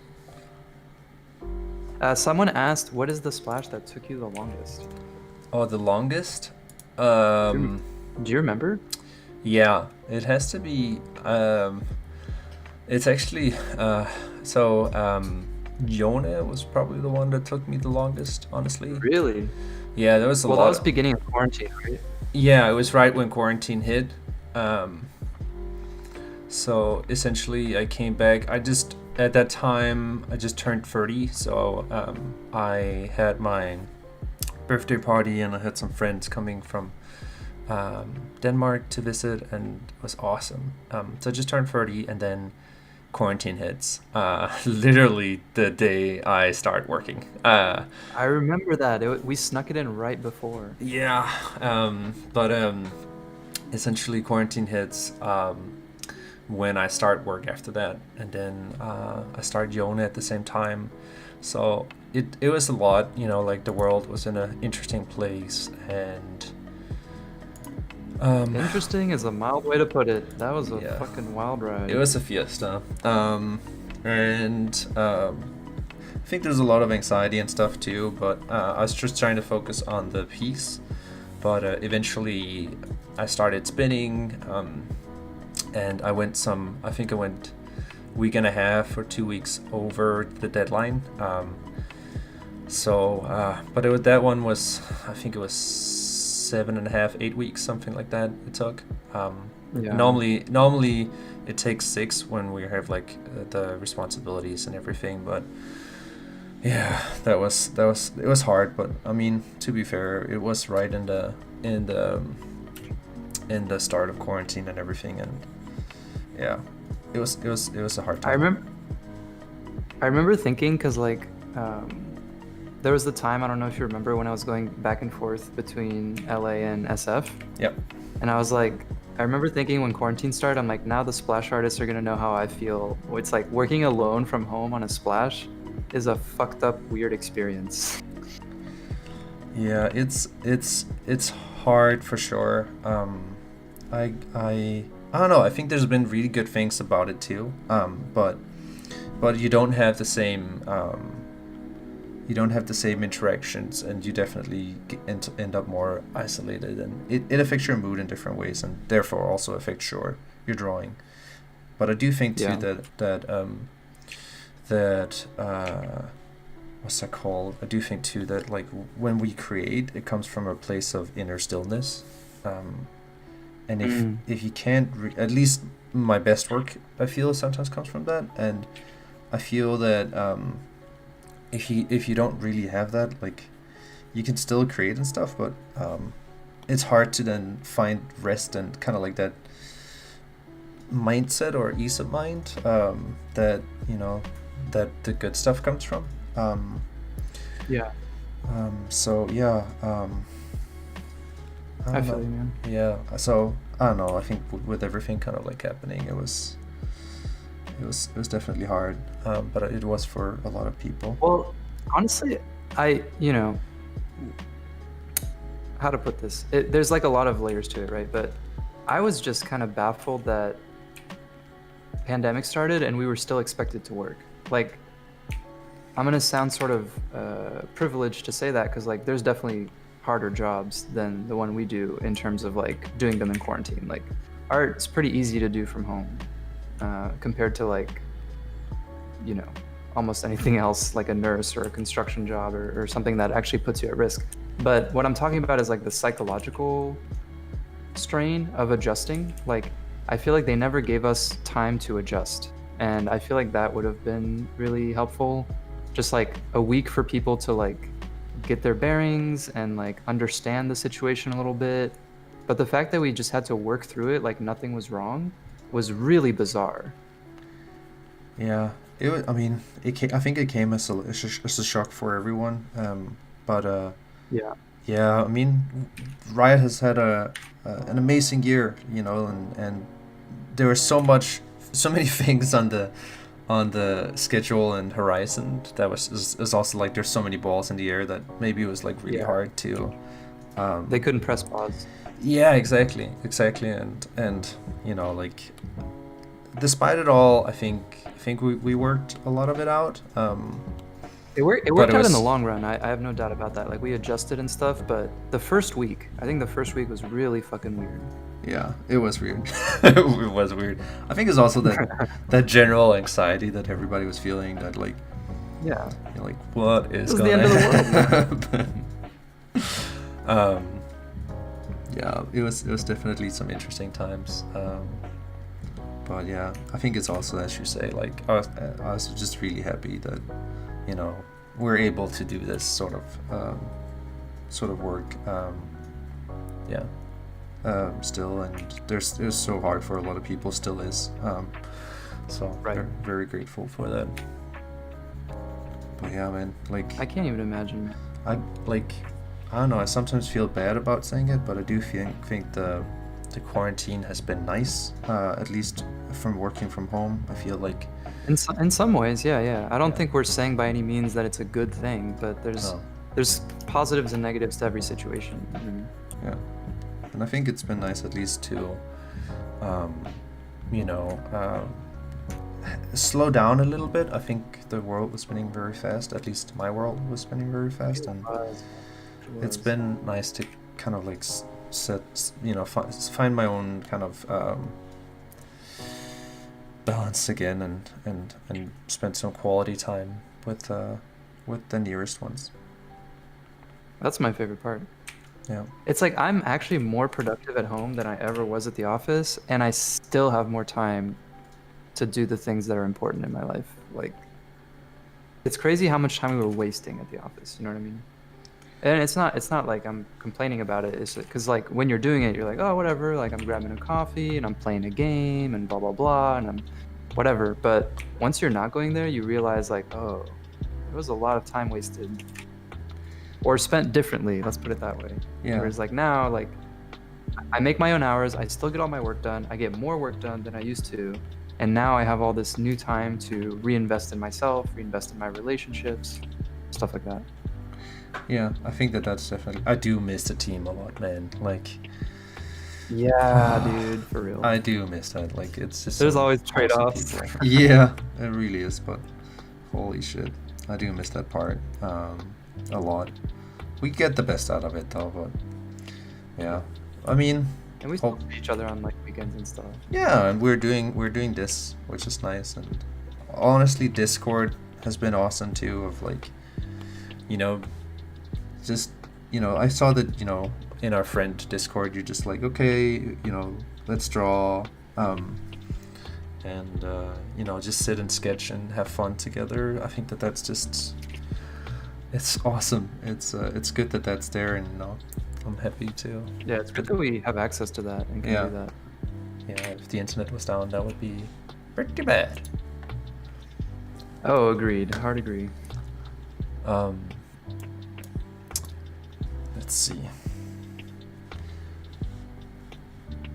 How's it going with your guy? It's going. I just put some stripes on him, which I quite like. Honestly, I'm like, part of me is like a little bit sort of, the critical side of me is like a little bit disappointed with what I'm doing because I feel like since I'm multitasking, I'm not focusing enough to make very smart decisions, and so it's going really slowly. But the sort of happy kid side of me is like just happy that I'm drawing and making marks and spending quality time with you and with the chat. Totally. So that's where I'm at. That's good. Yeah, I feel you. Like, I'm definitely moving slower than normally too, but it's like multitasking. It's it's a lot of things going on. Exactly. It's crazy. I'm sure that's probably our professional brain talking where we're like, it's not fast enough. It's not efficient. It's like, bro, it's like, it's the weekend Tuesday and we're just drawing for fun. Like, there's no rush. Yeah. Let's see. I'm giving this guy a big beard. I think you can never go wrong with a big beard. Ooh. I actually have never seen an elf with a beard. Is that true? I don't know. I can't think of an elf. No. Have you not seen Lord of the guy's Rings? No. I don't think Bro, I Lord of saw the Rings has no elves with beards. They're all clean shaven, it. No. right? I think so. That guy's got mad testosterone. That's what it is. It's the bear theme, man. He needs to be hairy. That's true. Yeah, it's the bear in him. Let's see. Someone asked a question in chat about discipline when working from home. Do you have any thoughts on that? Like how you stay motivated and disciplined and make sure you get everything done, even though nobody's watching over you? Yeah. I think I don't know. Like, I think like having a schedule definitely helps, and remembering to plan breaks into that schedule is super important. Like it sounds weird, but like almost like I feel like I'm more disciplined because I take my breaks. So like, sorry, you go for a walk, or you just go away from the computer for a bit, and then you kind of come back, you're a little bit more refreshed, and then you sit down and you can do like another straight hour or maybe two, and then you can kind of take a break again, and then you kind of like you do this sort of thing. But we have a dog in the apartment, and she's really good at like kind of saying like, okay, now's the time, like you gotta go out and walk. Yeah, but it's really helpful. It's really helpful, and I think even if you don't have a dog or anything, like just go out for a walk, get away from the computer. You'll kind of like bring some of that stillness and a little bit more. I don't know. You come back more fresh, essentially. That's yeah. So, how about you? How have you been able to do it? I'm the same, man. Like actually, quarantine has made me disciplined for maybe the first time in my life, because I have to make my own schedule. And so there's like workout, or like basically the way it works for me is like I wake up and I immediately get out of bed. I just get up no matter what, and I go for a morning walk. And what I've found is you can definitely sleepwalk. Like I'm not awake in the morning, but I can still go on a walk. And what it does is it gets the blood flowing. And what it also does is it keeps me off my phone, because I think a lot of people, they wake up and they get on their phone.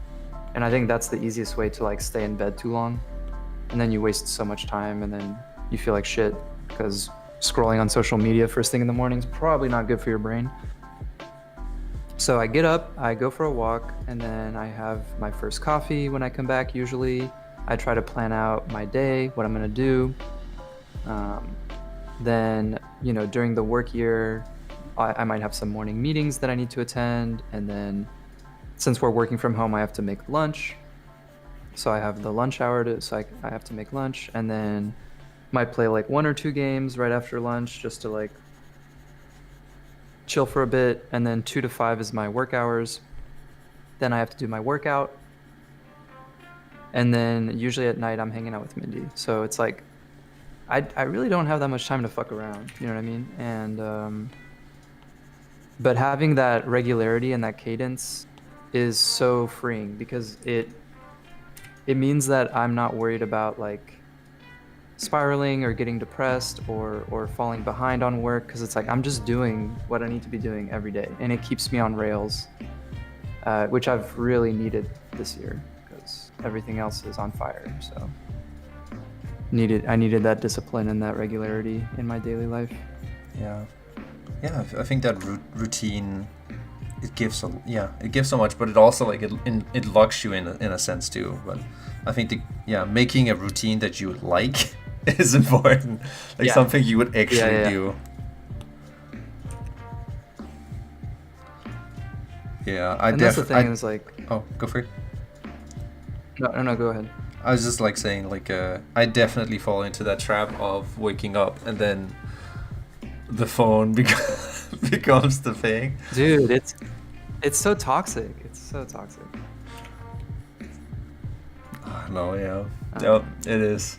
But so this was my way. This was my way of dealing with it, like because I did it too for so long, and I just realized how miserable it made me. And I was just like, I can't start my day this way. It's not like I don't doom scroll during the day. I definitely do.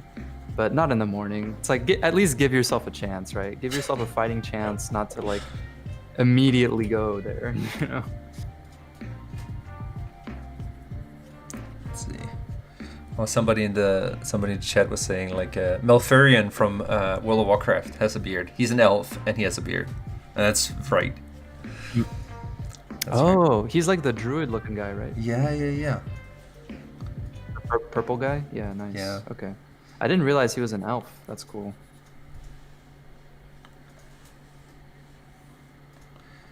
Must be one of those fancy World of Warcraft elves, huh? Well, I guess it is. All right.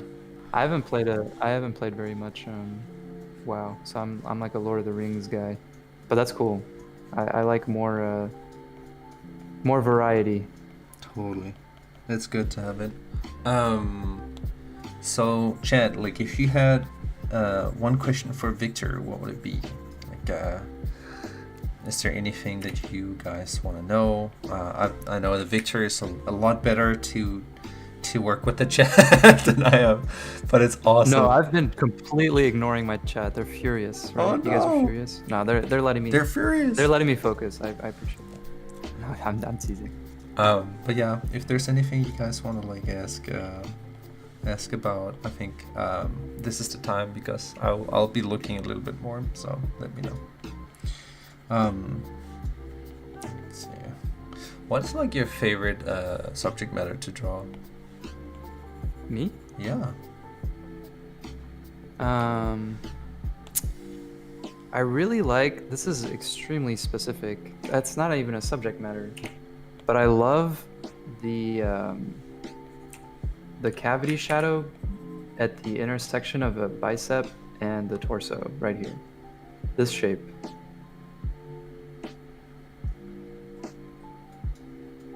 I don't know why. Just that little moment on the body. It's so juicy and delicious. Like that. Yeah. But that's not a subject matter.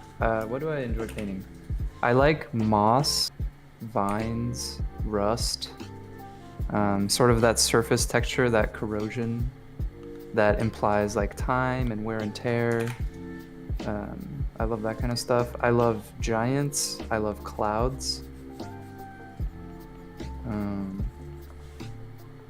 And I used to really love drawing goblins. That's why I was excited by the idea of you drawing a goblin. Because like, goblins are so goofy. Like there's so much acting potential in them. You know what I mean? Like, because they're always up to no good.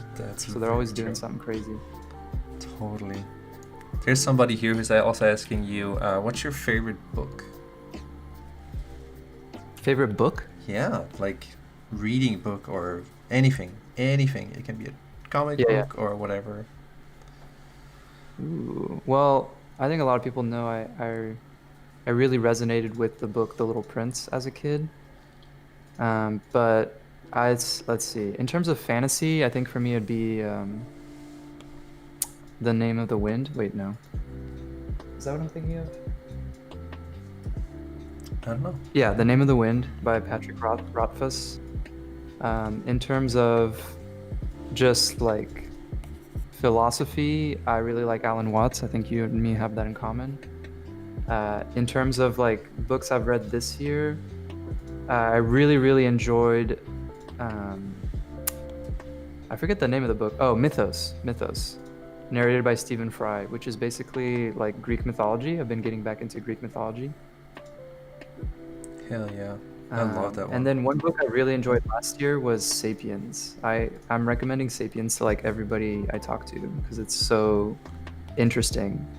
It's basically like a history of humans, but told in a really interesting point of view, in my opinion.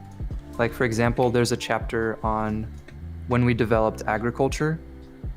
And, you know, you talk to the average person and it's like, oh, like humans developed agriculture, like that's good because now we have more food and we can feed the village, right? We've domesticated wheat or we've domesticated potatoes and we control them, we know how to grow them, right? And the book takes the position of like, actually the potatoes and the wheat domesticated humans, because from the standpoint of like evolutionary biology and like trying to replicate your genes, if the success of a species is to replicate its genes as many times as possible, then actually wheat is using human labor to reproduce itself millions and millions of times in a way that it never existed before. And so the book sort of takes that angle on a lot of different things where it flips the script on you in a really interesting and sort of hilarious way. Damn, okay, yeah. Which I quite enjoyed. I've not read that one. Cool. I love those sort of like mind bender takes on things where it's just like It's like, are we in control, or is the mushrooms in control? Is the wheat in control? Is the chaos of the universe in control? Like, are we controlling capitalism, or is it controlling us? Like, whenever you sort of personify non-human forces or non-human objects, I find it hilarious and interesting. Interesting. Cool. It's always good with some book recommendations. It's a good question too. What about you? What's your book of the year? Book of the year is the comic book. It's The Batman White White Knight. Knight. Yeah. Nice. I love that play. Like that book. It's a comic, but yeah, it just, I don't know. It really rekindled a creative fire, and I loved it. I really loved it. So yeah, I would probably say that's it for me. Yeah. Right now I'm reading this one, which I highly can recommend too. Let's show it here. One sec. It's just like that. It's called Understanding Comics with Scott McCloud. Oh.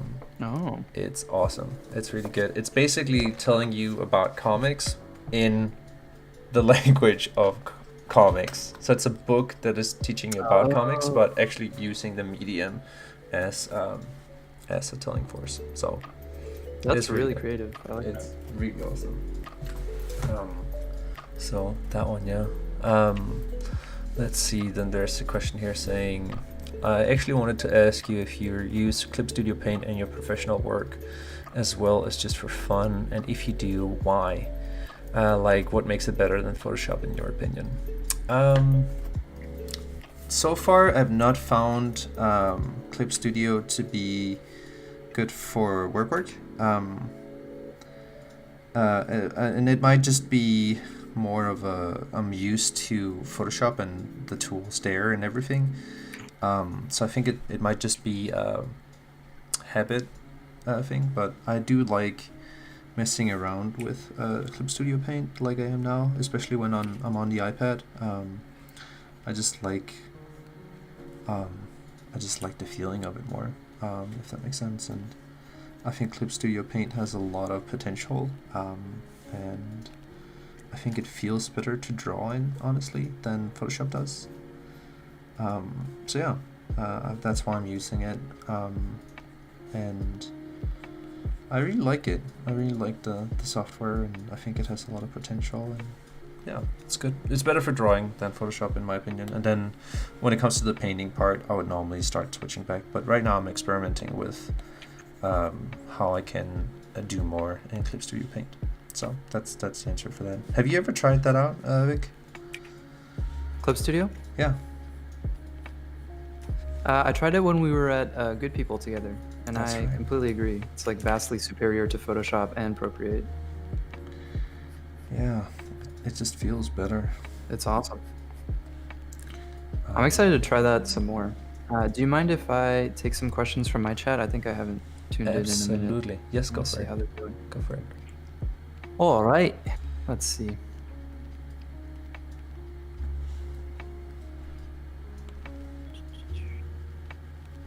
What canvas size did you use when working on SKT Splash? That is the least interesting question I've ever heard, Moon Boy. Sweet Silver, feeling it now. Oh, thank you. That's Nikki. Thank you, Nikki. Thanks for subscribing. Welcome, welcome. My parents gifted me the graphic novel of Sapiens for Christmas. Oh, there's a graphic novel. Interesting. I did not know that. That's very, very cool.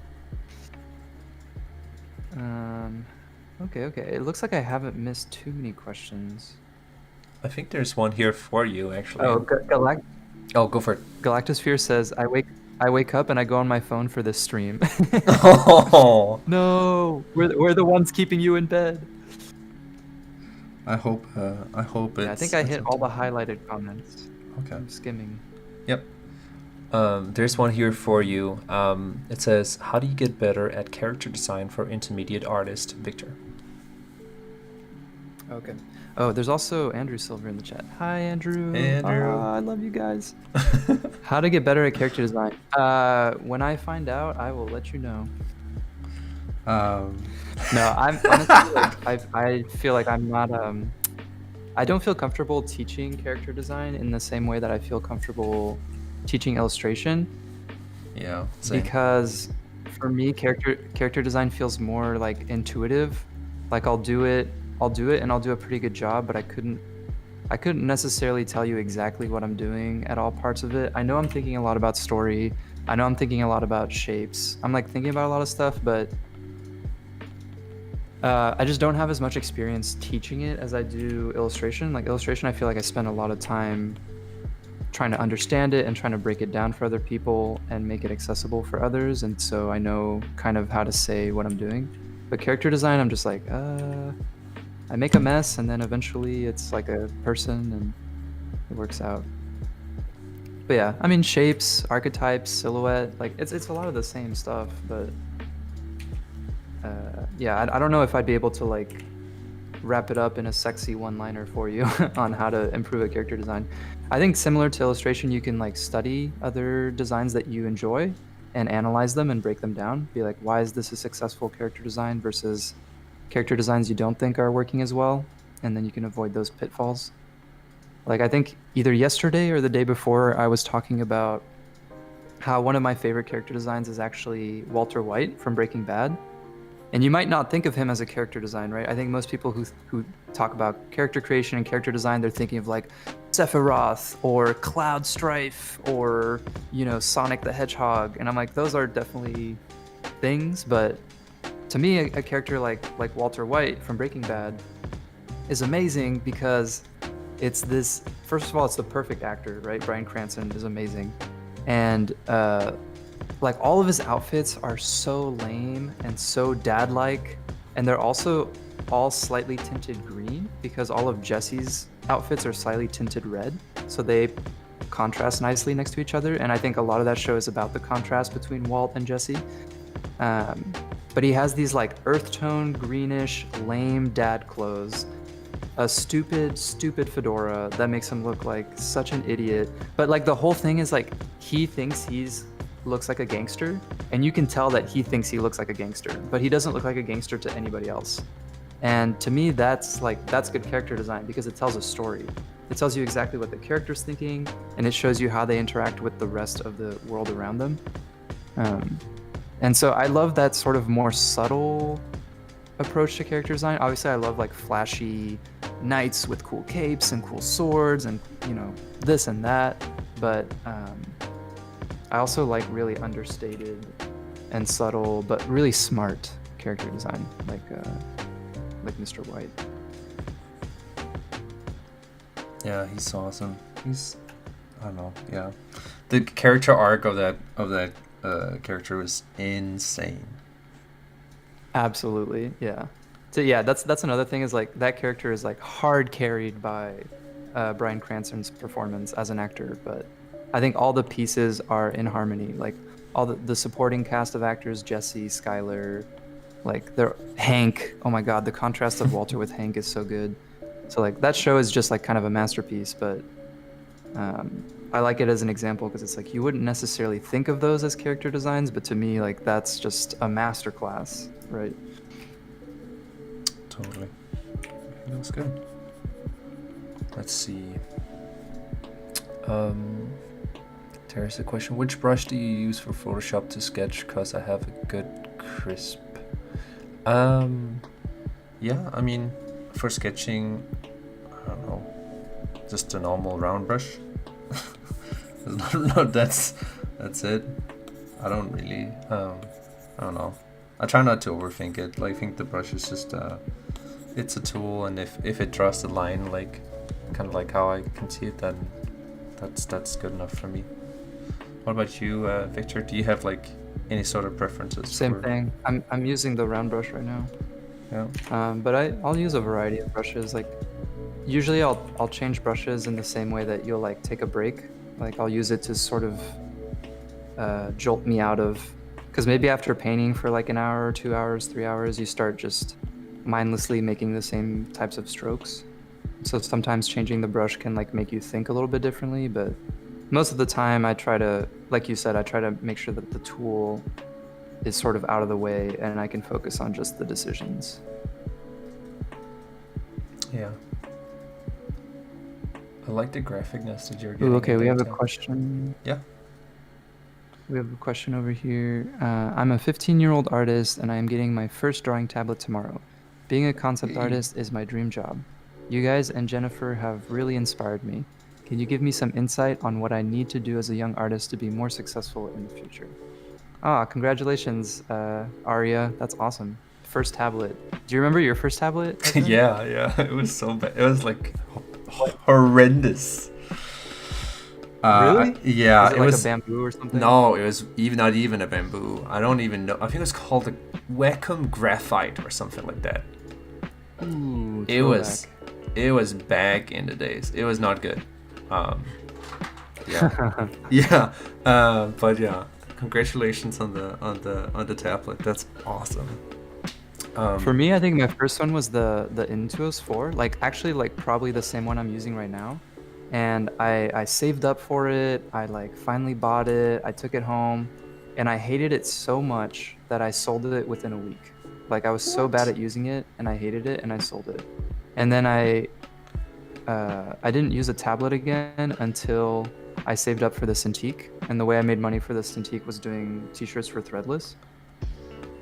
But now I'm like full circle. I'm back on using the Intuos because I finally sort of understand how to use it. But I remember at first it was really hard. It just takes a lot of practice, I think. Yeah, it's a good tablet too. I'm using the Intuos these days too. But it is kind of weird to have like the hand sitting and doing its thing while you're looking somewhere else. Yeah, it's weird. I'm still not very good at drawing on the Intuos. Like my accuracy is pretty bad. I end up having to like liquefy and sort of fix a lot of my drawing and stuff. But it's great for painting. It's very relaxing for painting. So we have another comment here. This might be too big of a question to answer, but what is Esben's workflow when he goes through creating a character? Like what are some of the boxes, shape design, backstory, etc. he checks to create or push a solid character design? Do you feel like taking this one, or is this one kind of too big? I can take. I'll try to do my best. It's a bigger one, which is totally cool. I think that's good that gets asked. I think a very honest answer is like I too, a little bit like Victor, have spent the most time in illustration and therefore feel the most comfortable there. I think but when I do characters, oh my god, I just did a do. Hey, I got it. Oh god. When I do characters, then I think about the personality. I think about like the backstory essentially, and before all of that, like that's the leading thing and the leading light, if that makes sense, of who this person is gonna be. So if you took a look at like how we started out, I asked like what sort of character is this, and the chat was like, okay, it's gonna be an elf and it's gonna be a barbarian. So that's what was the first sort of things that we started to do. And then I was playing around with poses, and when I'm doing that, I'm starting to think about like the personality too and how that shows in the pose. And then I start to narrow down the feeling of like how does like this person feel. And then for this guy, he was like, because he's an elf, I thought it made sense not to make him completely crazy. He's like, even though he's a berserker, he's still like composed, proud, a little bit elegant too. So that elegancy too of the elf started to inform, like, oh, maybe he has like very long, silky smooth, beautiful hair that can kind of like be that composed self. And then when he goes into that berserker mode, that's when like it goes all crazy. And then as I'm kind of like going along this path, I'm thinking about body type too, and I'm like, okay, if he's a barbarian, it makes sense that he's more muscular because he's more using his physical attributes compared to his mental attributes, basically. So he's always going to be keeping his body moving, and if he's gonna be lifting and a big axe, he needs to have like some muscle on him. So I start thinking about those sort of things, and then with the bear theme was basically if like, okay, if he's an elf in nature, and we don't really see a lot of elf berserkers, like how is that connected? Like how can I do something that's berserker, like something that has that rage energy, and then combine it with nature? And I think the bear is a great symbol for that. And then I think then the archetype of kind of like growing up with bears kind of starts coming in, and I think that's like Mowgli from the Jungle Book, and it's an archetype that's been or that grows up with wolves from Mowgli, but it's an archetype that has been repeated over many years. So I kind of take that and I try to incorporate that into design. So you'll have like little bear claws up here in the end of the staff. There's going to be some bear claws, kind of like same sort of like symbol down here on the X. That will be repeated here on the arm guard or elbow guard. So I'm basically just trying to think of that. And then in the beard, like he has like maybe like sort of like a shape of like a mole or something, like he's being mauled or something, like on the chin, or like his beard has some of that like claw shape of it too. So I'm just basically trying to think of like how can I do this, and what would make sense. And the beard too was a decision kind of that came from all the thinking process behind the drawing. So it's more about thinking about him as a bear, right? And it makes more sense that he's more hairy if he's connected to bears than if he's completely clean. So yeah, I think that's basically kind of like trying to think of like if I was to meet this person, like what would make sense that this person was like. Does that make sense? That was a great explanation. Beautiful. Okay, I also have to thank recent sub SBO Create. Thank you for subbing. But Esben, that was awesome. I think that's very in line with how I think about it too. And I think you sort of demonstrated that process as you went by like every decision you made or that I saw you make seemed to be really in line with what you just described, of like you were immediately thinking about his background, where he comes from, what his culture is, the sort of bear theme that you have going on. And I think it shows in the final design, right? Like a good character design speaks for itself. You know what I mean? It tells you who the character is without them having to say anything. And that's kind of how I feel looking at your piece so far. Good. That's awesome. That's good that that's going through. Let me catch up with my chat real quick. Totally. Oh, remember to hydrate and sketch. I forgot to drink water this whole time. Cheers.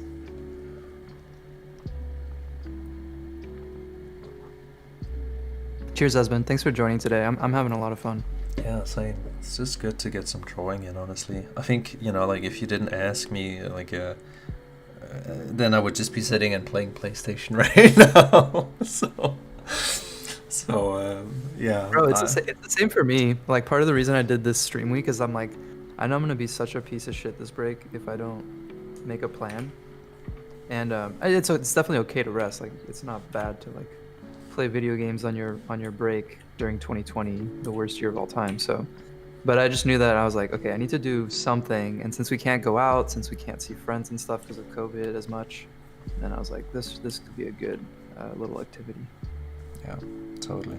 Yeah, so no, I really appreciate it. I like it a lot. There's a question here too that says, do you feel there is a different art form or art profession that you would enjoy doing, if not the one you're redoing? Oh, cool. I think we had a similar question earlier, but yeah. I don't know if we gave a very good answer. Yeah, I think I said I would be a pilot or something. Yeah, but you also said motion graphics. Yes, that's true. That's true. Do you want to like, what is it about motion graphics that interests you? It's fun. It's like it feels like sort of a low pressure version of animation, because you're still bringing like little things to life, but it's usually like little blips and doodads. It's not as high intensity. Like you're just, it's almost like creating little machines, you know, like you're making like a little windmill or a little propeller or a little something with if it was real, it would have like a simple motor, like it would just have one motor, like one axis of movement. But it still feels like you're bringing something to life, but just with less effort. Um, and it just, I feel like it just enriches whatever experience you're having to have a little bit of motion graphics in it. Like I'd love to have maybe more elements like that in my stream eventually, but I don't know that I could do them very well, so I'd probably like hire someone to make them if I keep streaming. Yeah. But I think of like for example, like Ross's videos, right? Ross's YouTube videos where he has like the explosions and the sparks and the sound effects. Oh, I love sound effects too. Like I feel like if I had a YouTube channel, I'd just have a bunch of SpongeBob sound effects all the time. I like that. I mean, I'm sure you can definitely But what else? Like get something. fashion design would be cool. Yeah.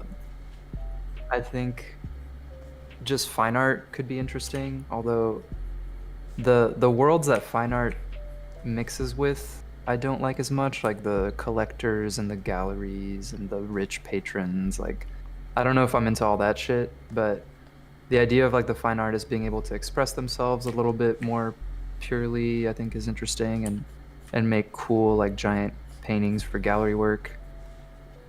But again, like you have to wonder how much they're affected by the pressure of the market or something like that. But I don't know. I think all creative endeavors are potentially very, very interesting, right? Because something I love about humans or the universe is that you can take any topic, like literally any topic, and someone somewhere at some point in history has taken that topic to the extreme, to its like complete extreme, to the point where it's like an art. You know what I mean? You could be like a garbage collector and someone has freaking metagame that and they've developed like the best garbage picking up machine or like the best way of processing garbage, or maybe they know the different textures between garbage. I don't know why I'm using garbage, it's kind of rude, but my point is like it could literally be anything. Cooking, art, sports, anything athletic where you're pushing your body to the limit. Like there's just things that you can't know about a topic unless you're the one experiencing it and you're the one pushing the envelope, you know what I mean? And so I'm super curious about literally anything that anybody does because it has the potential to just be incredibly deep and compelling. Totally. I like that. That was a good answer.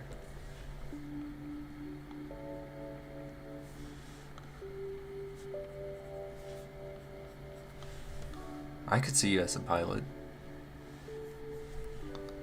I would not. I have a perfect gift for this. Hold on. Okay.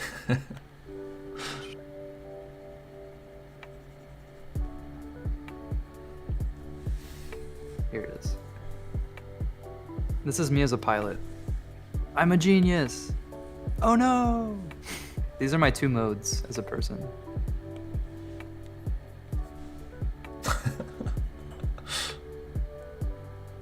Yeah, I would definitely crash very, very quickly. There's somebody who asked, let's see, at 21, like at the age of 21, do you think diving into illustration is kind of late? No, not at all. No? Not at all. Not at all. You're good. You're good. Yeah, I started like taking it more seriously when I was about 18. Like, yeah, I don't think 21 is too late at all, honestly. You know, I think it's good to know that the journey of illustration and becoming that as a career path it's a high risk one, I would say, and it does take a lot of work. So actually, I'm curious about your opinion on this, Esben, because someone asked me a very similar question the other day, and they asked me if it was risky to become an illustrator, and I said at the time, I was like, I don't think it's any riskier than anything else. Yeah. But I'm curious what you think about that. Because I'm like, isn't everything kind of risky? Like, what makes art more risky or less risky in your opinion? I think it comes into the demand and supply, if that makes sense. So this is a hard question to answer, but essentially, if you're more of an essential worker, if that makes sense, like you have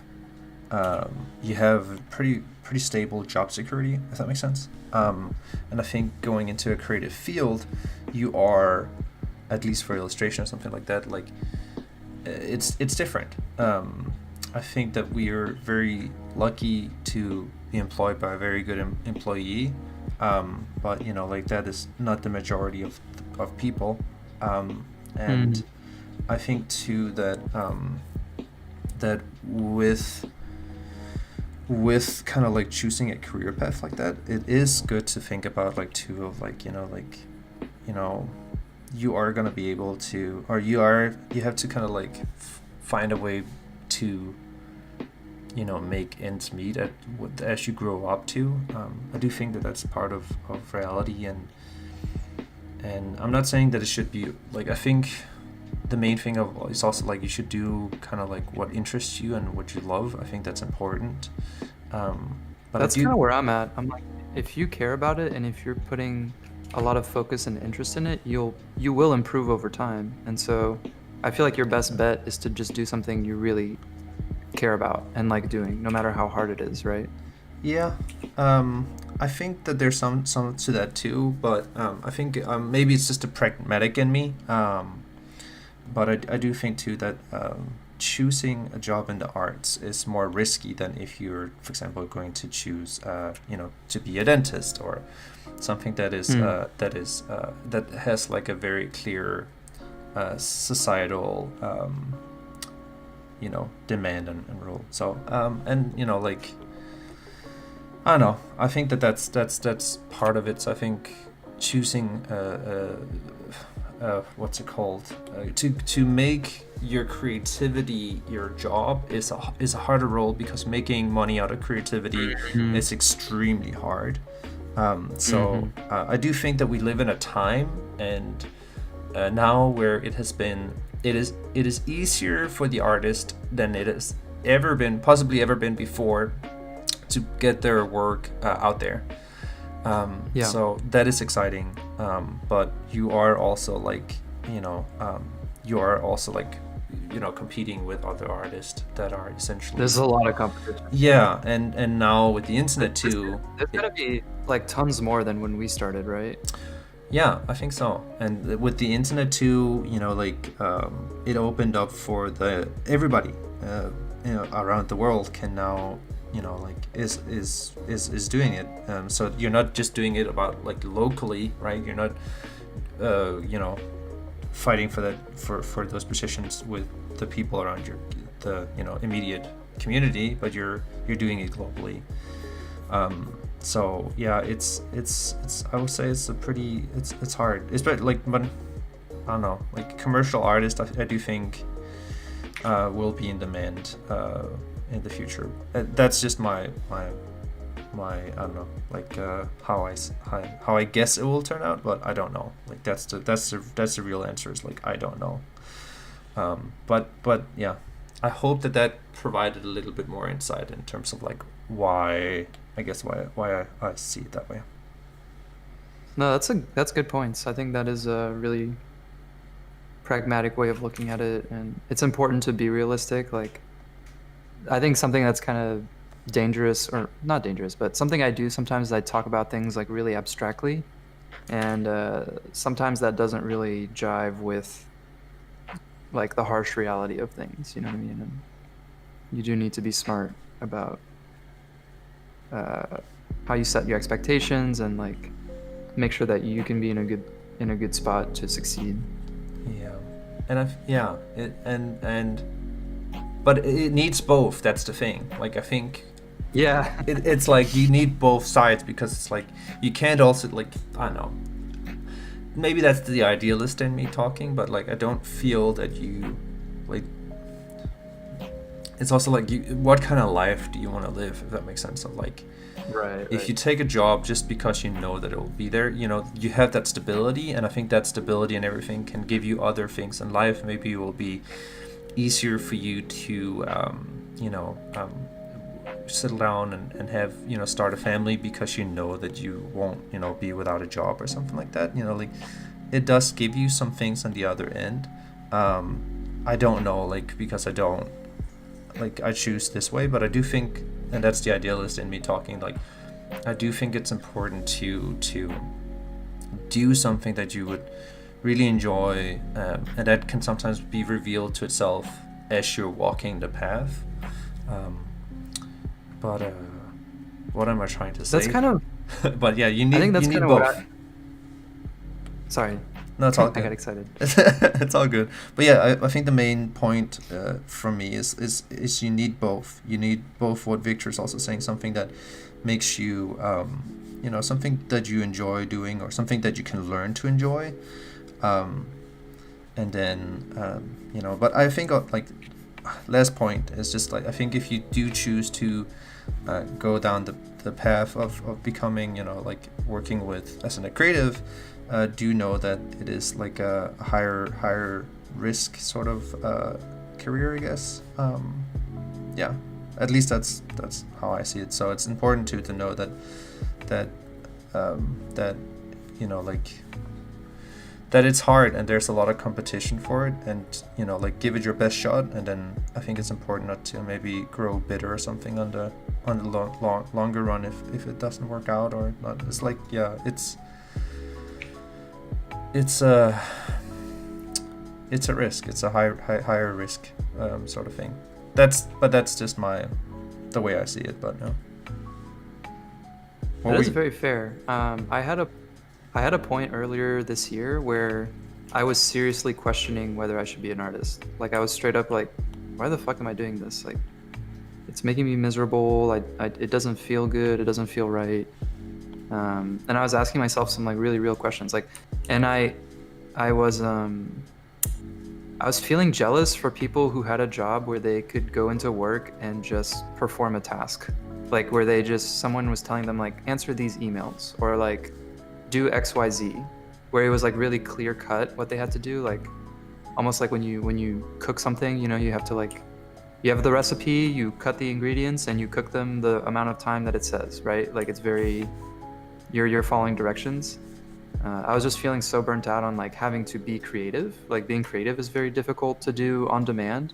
It's almost an oxymoron. I think it's very possible and it's a learned skill, but on some level it's like when someone says try to relax, right? It's like, what? That's the or you have to relax. Like that doesn't make any sense. Like the way you relax is by being relaxed, not by being stressed out that you're not relaxing. And so there's definitely days where it feels really taxing to have a creative job.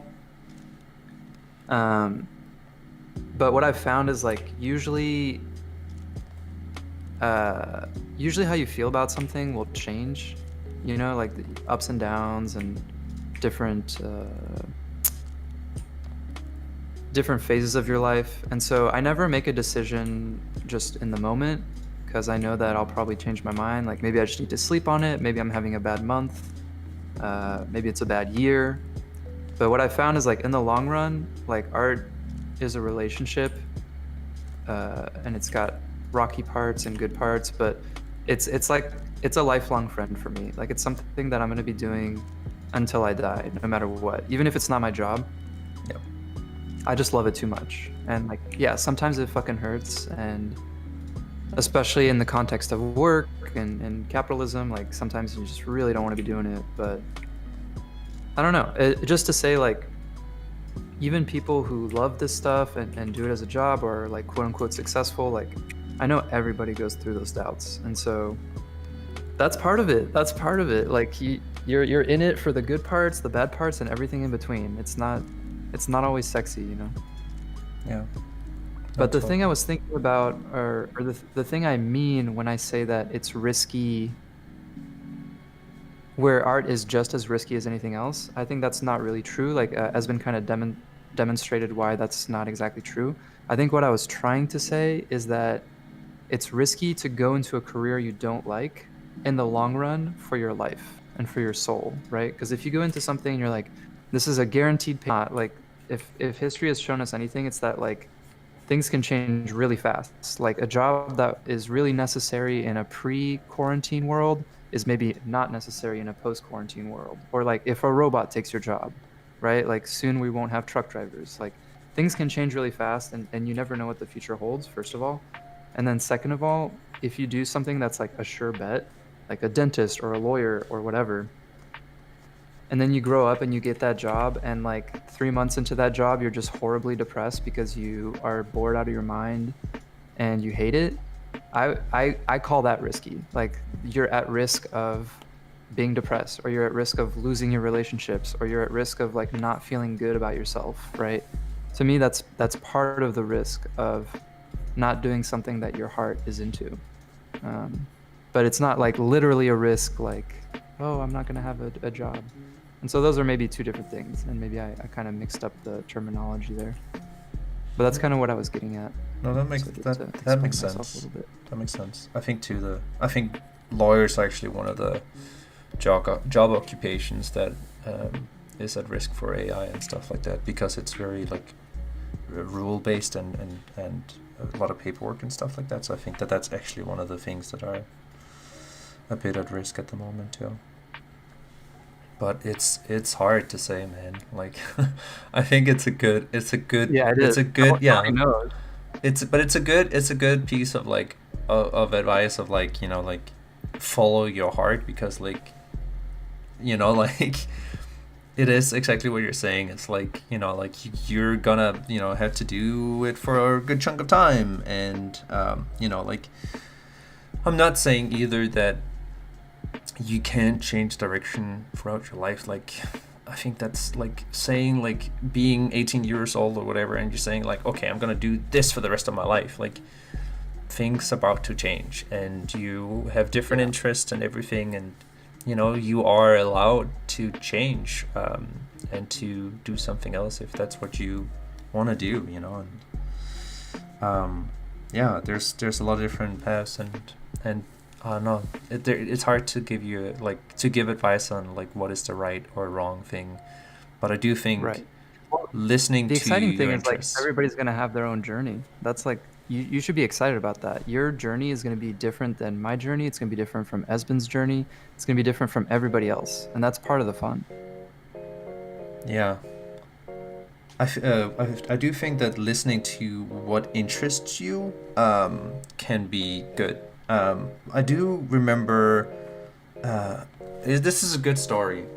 There was this guy, and he was I think he was Danish, but he was like a millionaire. And when you're a millionaire in Denmark, you're not a millionaire in the U.S. Like, it's the currency is different. Currency is different. But Is it better or worse? Is it more it's rich or I less mean rich? the it's like 6.5 times different. So the dollar is 6.5 times more worth than a 1 kroner. Oh, I see. So you're not okay. Yeah. Okay. So it's the dollar is worth more than the kroner. So anyway, this person was a Danish millionaire, and he basically said that he was like, when he had to choose of like kind of like what to do, he didn't really know. And then as he got older, things would like new roads will start to open up, and he could see more as he went along.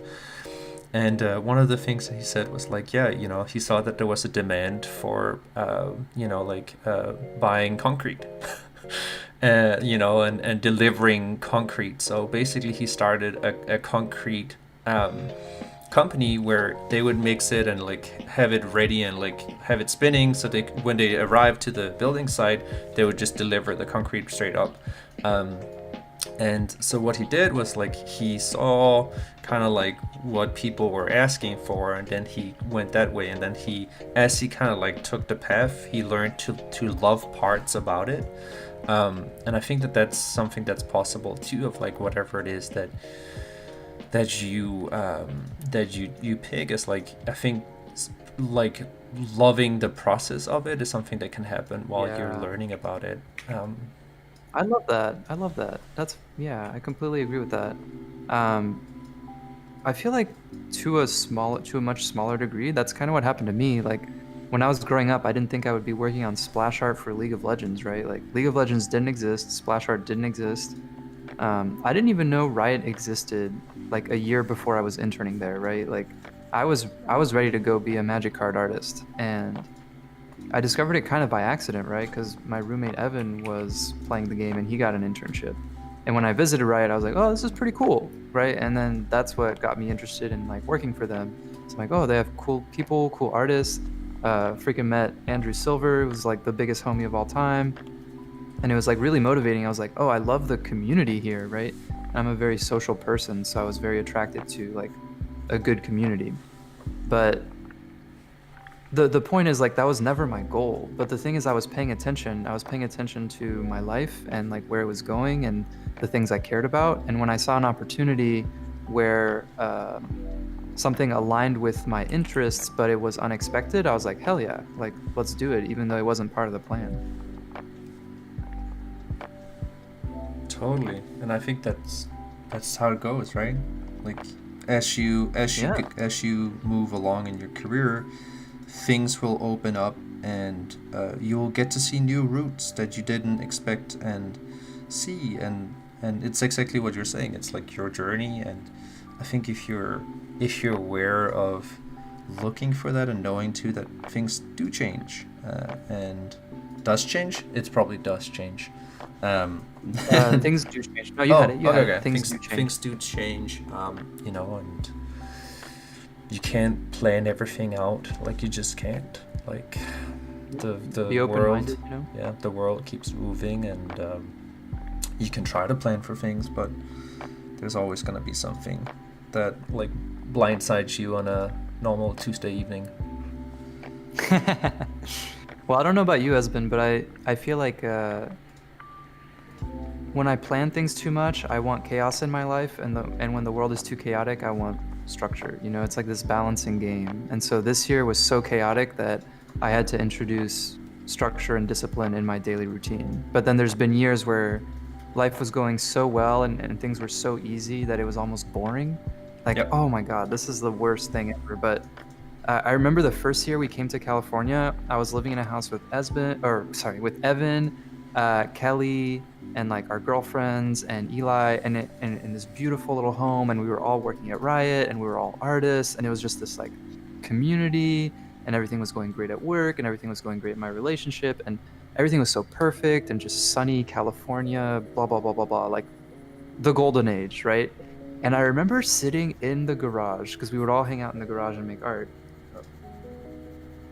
Oh, I need to charge my phone. And I remember thinking, things are too perfect. It's kind of boring. And then a month later, Trump got elected, and I was like, I have done this. This is my fault. I summoned this I manifested this because things were too perfect Yeah. and too chill. So I do think that's like my bad, guys.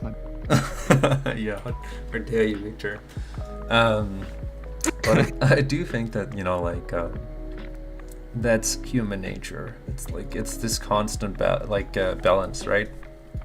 Because like sometimes we dream of utopia, right? And like as a human But you don't race, but that's actually not what you want. Yeah, you want new things a new life, and some life to surprise you, and I do think if human race were living in utopia, everything was perfect, I think we'd start to destroy it just to kind of let newness come in. And we do. Like, there's so do. much evidence of us doing this over and over and over again. We literally blow ourselves up so we can start over again and start a new game.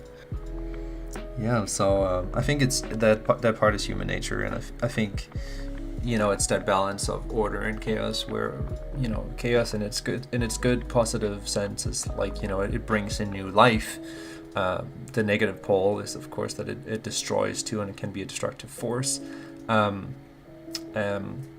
then order, like in its positive senses, like it's that stability and predictability that you can get, which is wonderful. But also like if it's too much order, right, then you start getting it starts to become sterile and stiff and boring. Exactly. And you don't want that either. So it's a balance. It is. Let me just take a quick bio break, and then maybe some questions from the chat. Sounds good, man.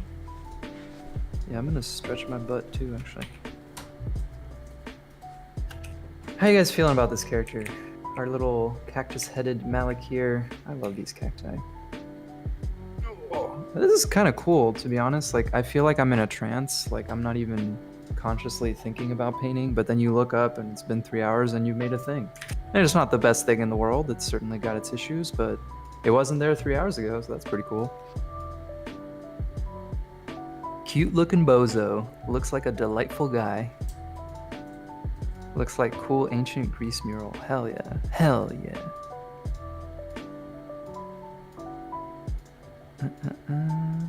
Man seeks for drama and excitement. When he cannot get satisfaction on a higher level, he creates for himself the drama of destruction. Wow, that's beautiful, Squanchex. What suggestions would you give to self-taught artists who want to work in the industry? Let's wait till Esmond gets back for that one. Holy shit, Moonboy is freaking interviewing Silver for all the splash knowledge.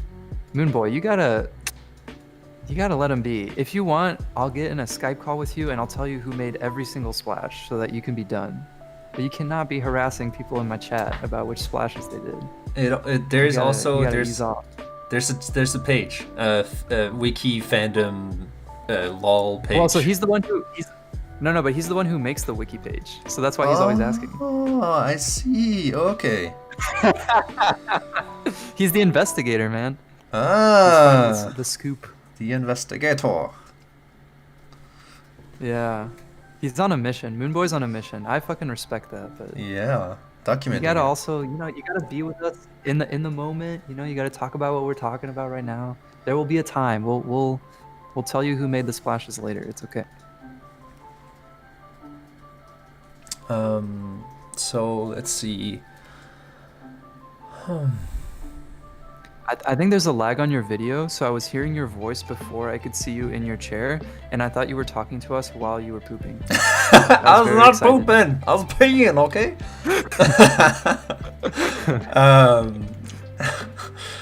Yeah, man, that would be funny though. Like, just sit out in the loo and have a conversation. Just having a chat. Yeah. Oh my god, there's a great peach pooping emoji in my chat. Let's see. Espen, what did you include in your portfolio that catched the Sigma Vodka team to approve you and work with them? I believe that's on my Instagram. There's an old story. Let me just show you real fast here on the camera so you can see it. But it should be on Instagram actually, where you can find it. So let me just find that for you here. Yeah, so I'm just gonna focus this camera. So when you're at the Instagram, you see that. Wait, where's the? I need to go from the other side. That story. Oh, yeah, the first one that says portfolio 2013. That's the portfolio. So take a look there and you can see it.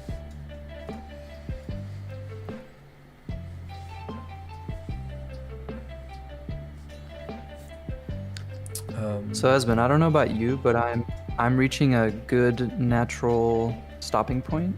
Okay. So maybe we can plan to wrap it up in the next 10-15 minutes. How does that sound? It looks like you're kind of in the same spot I am. Yeah, that sounds good. Yeah, I'm almost about to throw in some colors. These guys look so cool together. I love that. Yeah, I'm almost about to throw in some colors. So I'll do a little color trick, show the chat that in the next 10 minutes, and then we can wrap it up. Oh my god, I just realized something. You're gonna make fun of me. What's up? So I'm sharing the screen of your screen, but your screen is sharing my screen. So my piece appears twice. There's the big one, and then there's the one in your screen. Oh, I feel like such an idiot. No, don't. Sorry. It's all good. Why did no one tell me that? I could have been full screening Esben this whole time. It's all good. Don't you worry about it. That's really funny. We did like have some difficulties setting it up and everything, so it takes time. Let me just 1 second. Let me just see if I can start doing this little trick. Show it so we can get it in there. Cool. Did you know that? Thank you. Oh, I like Oh. the birds that you made. Oh, thank you. Yeah, that's an old college animation. But real quick, thank you, Mateus Schwartz, for the sub. Much appreciated. Thank you. Welcome. Dude, your guy's looking sick. Big Thanks, fan. Thanks, man. Likewise. Who would win in an arm wrestling contest between Elfman and Malak here? Malak, look at those I arms, think it'd be man. close. I know, it's just like Popeye levels of arm. Yeah, it's kind of crazy. Yeah, Malak probably. But you know, if it comes to the X, I think this guy will. This guy Once the will weapons come out, once the bears come out, I'm in trouble. Yeah. I think I'm done painting, so I'm actually gonna be able to read chat a little bit now. So That sounds I'm gonna good. be answering some questions. Totally.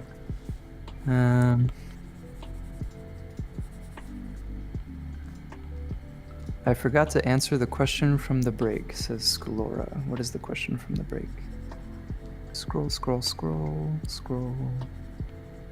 Okay, there was a question about what suggestion would you give to self-taught artists who want to work in the industry? I think that kind of goes back to our question of discipline and interest. Like both of those things plug into it. Like you're going to want to set up your schedule as if you were going to school or as if you had a studio job so that you can keep yourself accountable and you can set tangible goals and make sure that you hit all of the studying you need to do throughout the day, but also taking all the breaks. Like Esben said, make sure that you can cultivate your life and like have balance so that you don't burn out. But then also, yeah, just following what you care about. Like go grab all the tutorials. There's so much free stuff now, but also like all the tutorials you can find online, Gumroads, whatever strikes your fancy. Like I've gotten in the habit of like on the weekend, I'll just pick my favorite piece that I've discovered that week and like maybe do a study of it. Or if an artist I follow like posted a Gumroad, fuck it, just do that. Like a couple weeks ago, like Jens Klassens just posted a process video of his sketch process for portraits, and I was like, cool, downloading that, and I'm just doing a portrait this weekend, right? Like whatever interests you, you're more likely to put the right amount of effort into like actually remember it and internalize it. But I think that would be my advice. I'm not self-taught in the strict sense of the word since I went to school and all that stuff, so I'm maybe not the best person to ask. I think Hosier was self-taught. Is that right, Esmond? Horace? I don't want to say 100% yes, but I think so. I don't know. Yeah. So they might be a better resource, but I would imagine like if I had to self-teach myself, that's what I would say. It's like set a schedule, set really clear long-term goals, and then break them down into daily goals so that you can make sure that in X amount of time you get to where you want to be. Whoops. Oh no, what have I done? Okay, we're back. Victor, can you tell me a feeling situation that you would like to see on a Twitch splash art? Wait, what does that mean? Like like the character Twitch. Yeah. God, my brain like literally broke in half there. Like you guys saw good. that. That's all good. You're like a feeling situation that you would like to see in a Twitch splash art. So far Twitch has him chilling in the sewer, him hiding in stealth about to kill knights, him about to kill the whole Omega squad, him sitting on a pile of gold. What haven't we done yet for Twitch? We have one where he's like bolting. That's the Mafia Twitch. It's kind of doing the rat-a-tat-tat. I like the ones where he's like being kind of more of a cartoon character because Twitch is very cartoony. Like a lot of his VO is very goofy. So maybe him finding like a really nasty piece of cheese or like, I don't know, something to do with smell. You know, I feel like we haven't really explored Twitch finding something really stinky and maybe like having an emotional reaction to that. I don't know. I think the stinky cheese sounds fun. Also, just to Or maybe something that plays with the scale. Oh, sorry, go ahead. Oh, I just wanted to quickly clarify that yes, Horsher or Horace is self-taught. He just confirmed it. So. Oh, right on. Right on. Oh, we got a lot of questions now. Let's see. Whenever you had to make a big change on splash arts, like changing the angle of the face, do you just copy merge everything else and basically just redraw whatever needs to be fixed? Yeah, I guess so. Yeah. Sounds about right. Which school did you go to? Yeah, yeah. You paint the change. Paint the change you believe in. I went to Ringling College of Art and Design in Sarasota, Florida. Do you think manga style can be a trap? I like this question. It's a trap. I don't really know what that means. I think manga style is cool. There's a lot of manga styles. There's countless manga artists, right? So if you think that manga is just one style, you've already fallen into a trap, right? Like, I think you just want to manga can be analyzed in the same way that any art can be analyzed. Like, you can formally break it down into its component parts and analyze whether they are working or not, right?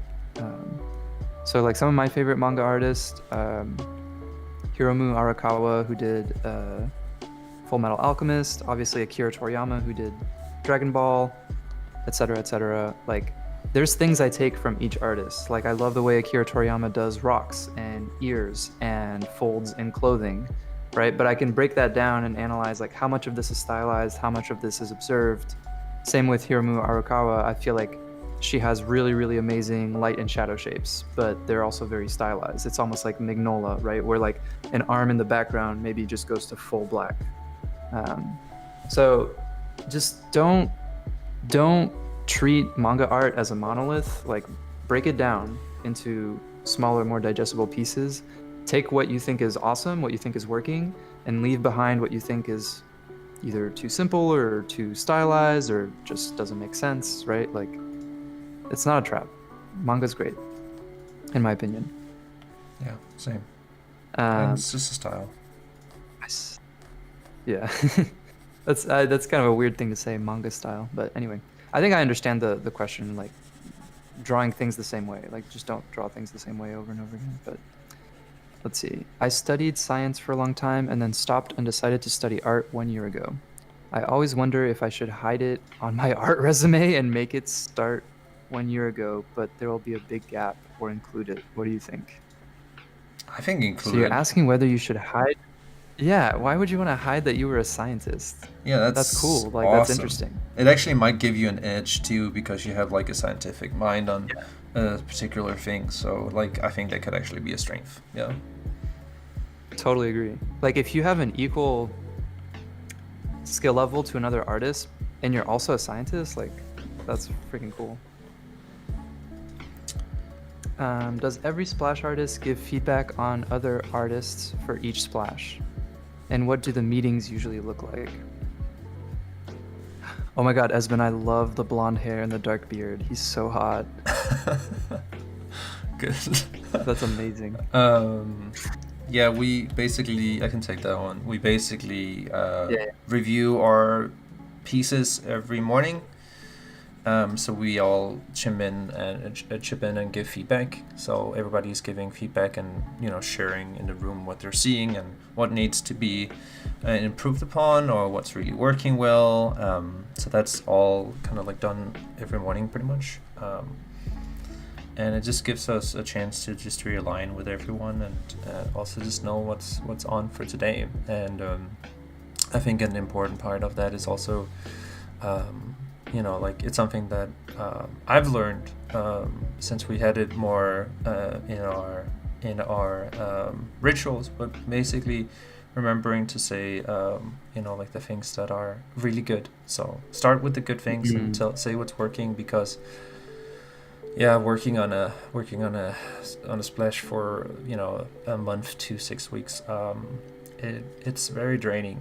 And you know, like, if you only hear about all the bad things, you know, it you can lose motivation. Yeah, you can lose motivation, and if you don't have that, man, it's it's a hard journey, and then like once the splash is done, you have to repeat it again. So I think that I think it's good. And I think in the start I was probably more like being very like critical, and I think that's I think I think it's good to have and start off from a positive note. I think that's better. So but yeah, so that's kind of like what the normal day kind of looks like, and then after that we kick into our day, and you start working on what you need to work on.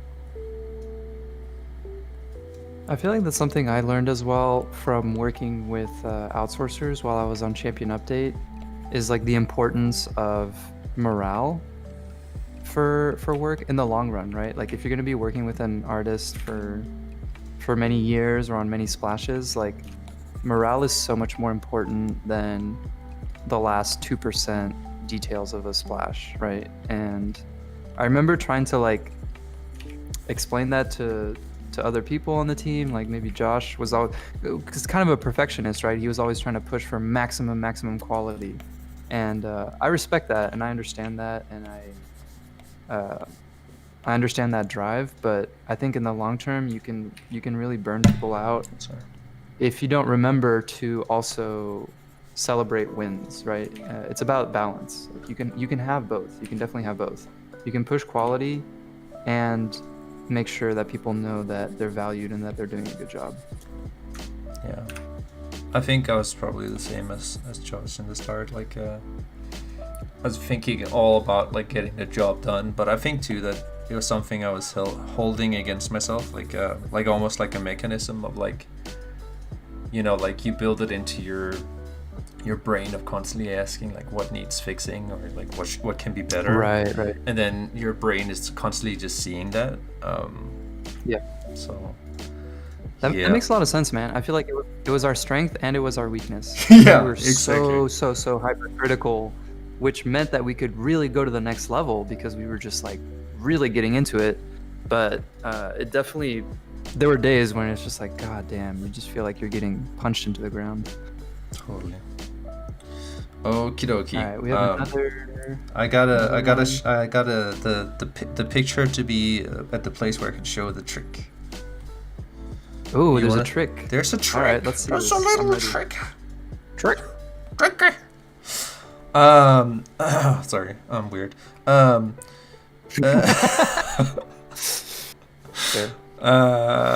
Okay, so let me see if this works. So basically what you do is you have your line drawing, and I had to rush it a little bit because I was kind of slow, but you have your line drawing, and then you put that as a reference. So you click this little lighthouse up here. I don't know if you guys can see it, but there's a little lighthouse. If you look at above the layers, I click it there. So I click that put it as a reference layer, and then I go down and I kind of like just plug in some colors. And if I go up here to edit, colorize, and colorize using hint image as colorize. So basically what it's doing is it's taking the image of the colors that I already put down, and I'm gonna click that one, and then it's gonna like try to like fit it into where the lines are, and then an AI takes over and just kind of like puts it all in. But basically it's a little rushed right now, but basically what it does is like it kind of like creates like a blending between all of it, and you can use it as yeah, so you can use it as a little base that you can start painting on top of. It's really fun. It gives some cool color relationships. So yeah, I really like it. I think it's fun to kind of like play around with different ways of doing it. But that could kind of like That's be amazing. that. Yeah, it can serve as a base to then start painting. Using this as a start. So yeah, I just wanted to show that. That is freaking cool. Is that Clip Studio or is that Photoshop? Oh, it's Clip Studio. Damn, that's sick. So and the cleaner your lines are, the better the program will know where to put the color. So right now it's having a little bit of some hiccups here and there. Let me show you. 1 sec. So having a little bit of hiccups up here. Oh, 1 sec. My my pad is tracking a little bit up here and here, but it's easy to kind of like fix and do. But it has this little neat thing that I really like. And then you can put on some sort of color, soft light, and then you get this in no time, which is kind of cool. Oh, that's very cool, man. I like that a lot. It's almost like a watercolor base. Yeah, exactly.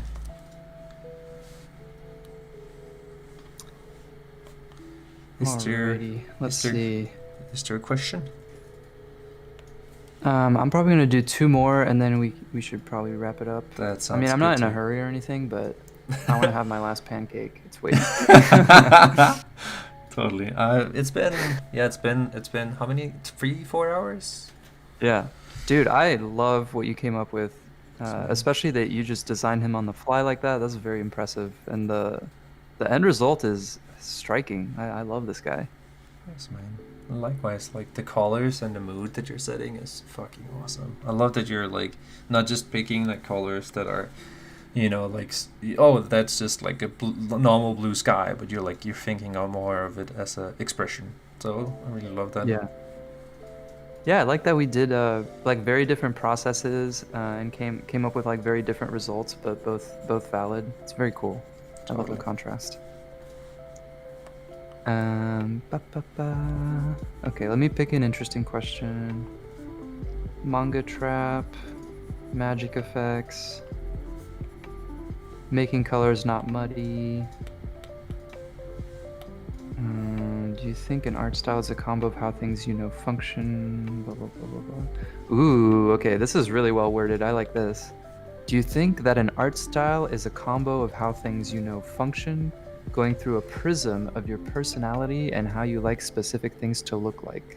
Exaggeration of body parts that still look cool in your opinion. I probably didn't say that correctly, but that is exactly what I believe. I feel like that's your style, is like knowledge plus you as a prism. It's not even a question, but I love how you said that. That's very beautiful. Because I definitely think of people, and especially artists, as very, very interesting prisms where reality goes into them and it gets bent into a different way, and then it comes out as a new form of light. That's my favorite part about like just socializing and meeting people, is like everybody just functions a little bit differently, and that's fascinating. But totally. Very cool. I love that comment, Silverbolt. Let's see. Oh my god, Moonboy's still investigating. Moonboy, you are persistent, my friend. Hey. Jesus Christ. Persistence is good. Right. I should hit him up sometime. We need to fill in the gaps. But then he won't have a purpose. He won't have a mission in life as much, because we'll have given him all the information. He'll find something for sure. Yeah, I'm teasing. Let's see.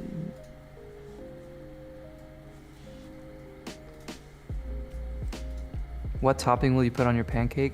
A lot of butter. I just like equal parts butter and pancake. That's how I eat my pancakes, and that's why I'm gonna die at 30 years old.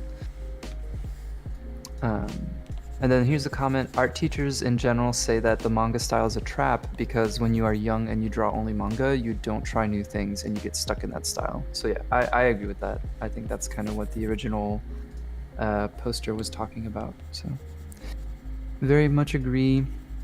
Guys, I think that's it for me for the questions. Esben, if you have a couple more on your side you want to do, or we can find a nice, gentle stopping point.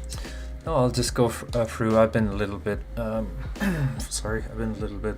focused on the drawing, so I haven't been as good to go through the chat. But I'll just find one, and we can close off with that. Let's see.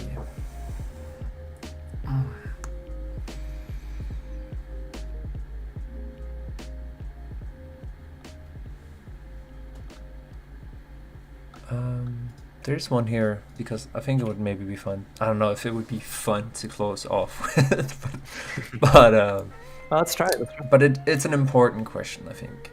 So it says, how does one deal with depression but wanting to be productive when it comes to art?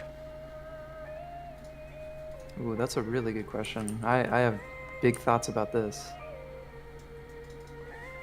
Do you want to take it?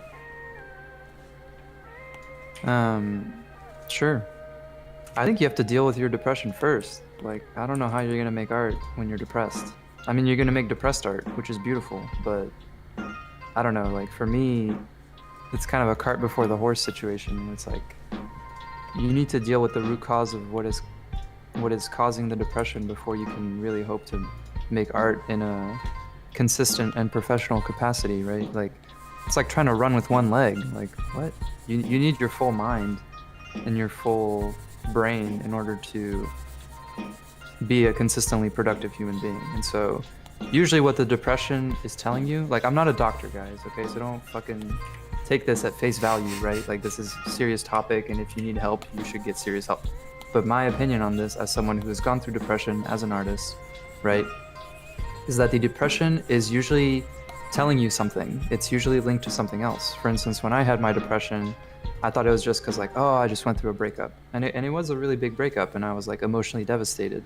But there's no way that a breakup makes me depressed for 3 months unless I'm also never working out, have super toxic self-talk, eat garbage every day, just eat French fries every day, am addicted to video games, right? There were other problems, right? It's not like just my brain is broken, I'm so depressed. It's like, look at what you're putting in. You know, what you get out is usually really proportional to what you put in.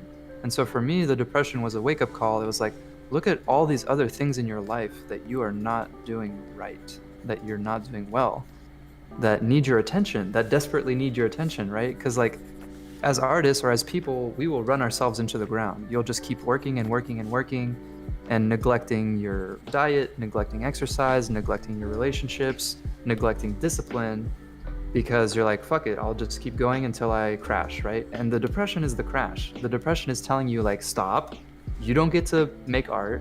You don't get to live the bullshit life you're living unless you take care of us, your body and your mind, right?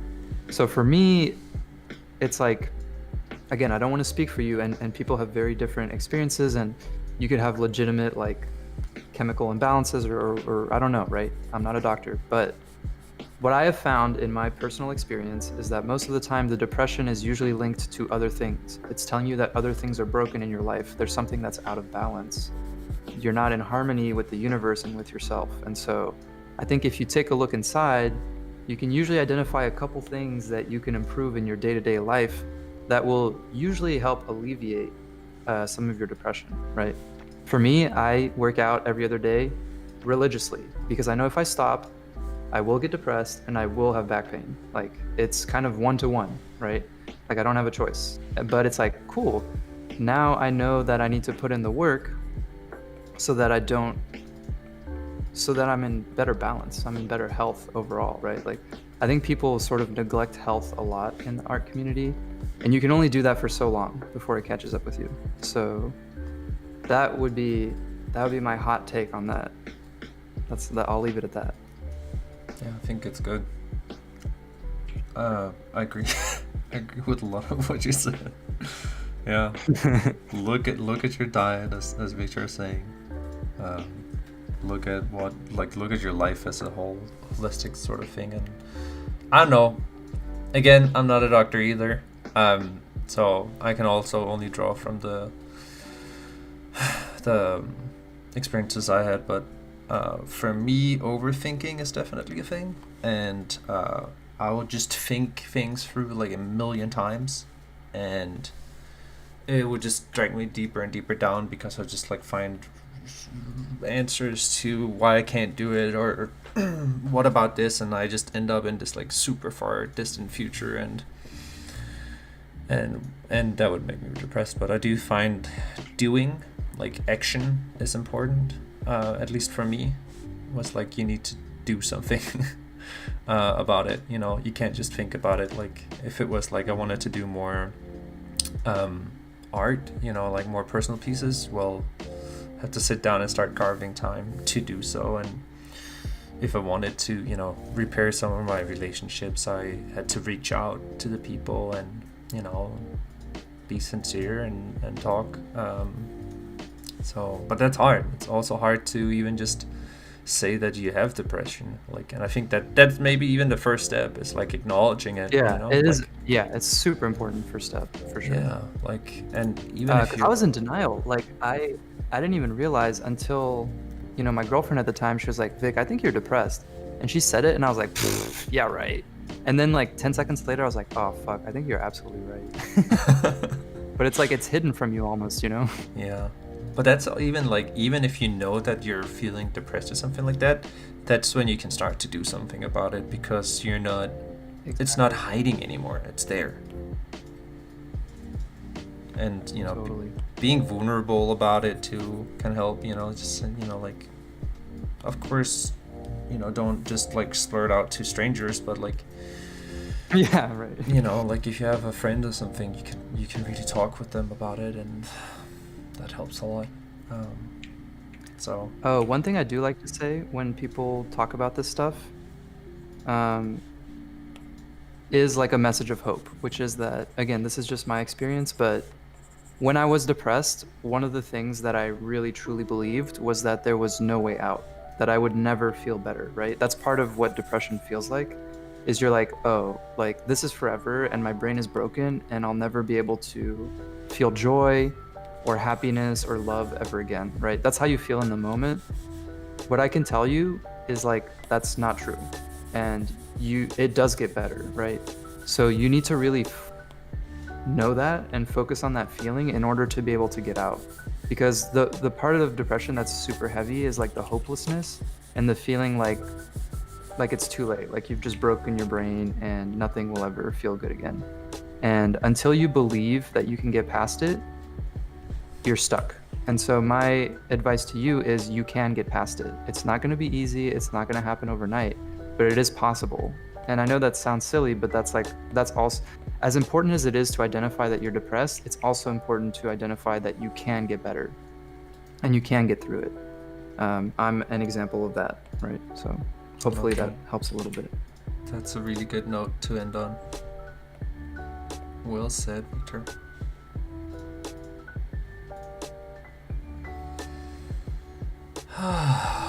Okay. All right, my friend, is this us? Did we do it? That's us. I think we done did it. I think our characters would totally high five in real life. I hope so. Yeah, it was a fun exercise. It was a fun exercise, and just getting to draw a bit feels good. Amazing. Yeah. Thank you all for tuning in and for sitting with us and chilling and doing, you know, like your own D&D character. If you have done your own D&D character, please share it with Victor and I. What hashtag are we doing? I did write before, like, draw with Espen, but I'll write it here too. You can make one that's like yeah, let's just use the same in case people have already used it. Draw. Yeah. With and now I'm running out of space. 1 sec. Espen. Yeah, if you if you do that, we can find your piece and just you know, just give it a like and everything, and see it. It would just be awesome to see what you guys have been doing, and it's been really awesome to sit with y'all and, you know, have a little bit of chill times. Thanks again, Perfect. All right, Victor. you guys heard it. Draw with Esben. Hashtag draw with Esben. If you made a drawing along with us, I'm gonna post mine with that hashtag as soon as the stream is done. And tune in tomorrow for the last day of the week of stream. Totally. So Very in case you guys don't know, Victor is doing like a stream week, and, you know, like, Victor is starting his Twitch channel, and he is, you know, working on you know, sharing more art with everybody, and it's really awesome. So Victor, could you share maybe where people can find these videos of, like, I know you were doing a paint over session yesterday that I think could be really helpful for people that are looking for what to improve in their illustration. But Sure, like, sure. is there something in there? I'll actually just pull it up. So here's my Twitch channel. You can find me at Victor Maury Art, so twitch.tv/Victor Maury Art. And if you go under the videos tab, you will find the VODs for all of my past streams. They're up for 2 weeks and then they disappear. Thank you, Nikki, for... Wait, how much was that? Hold on.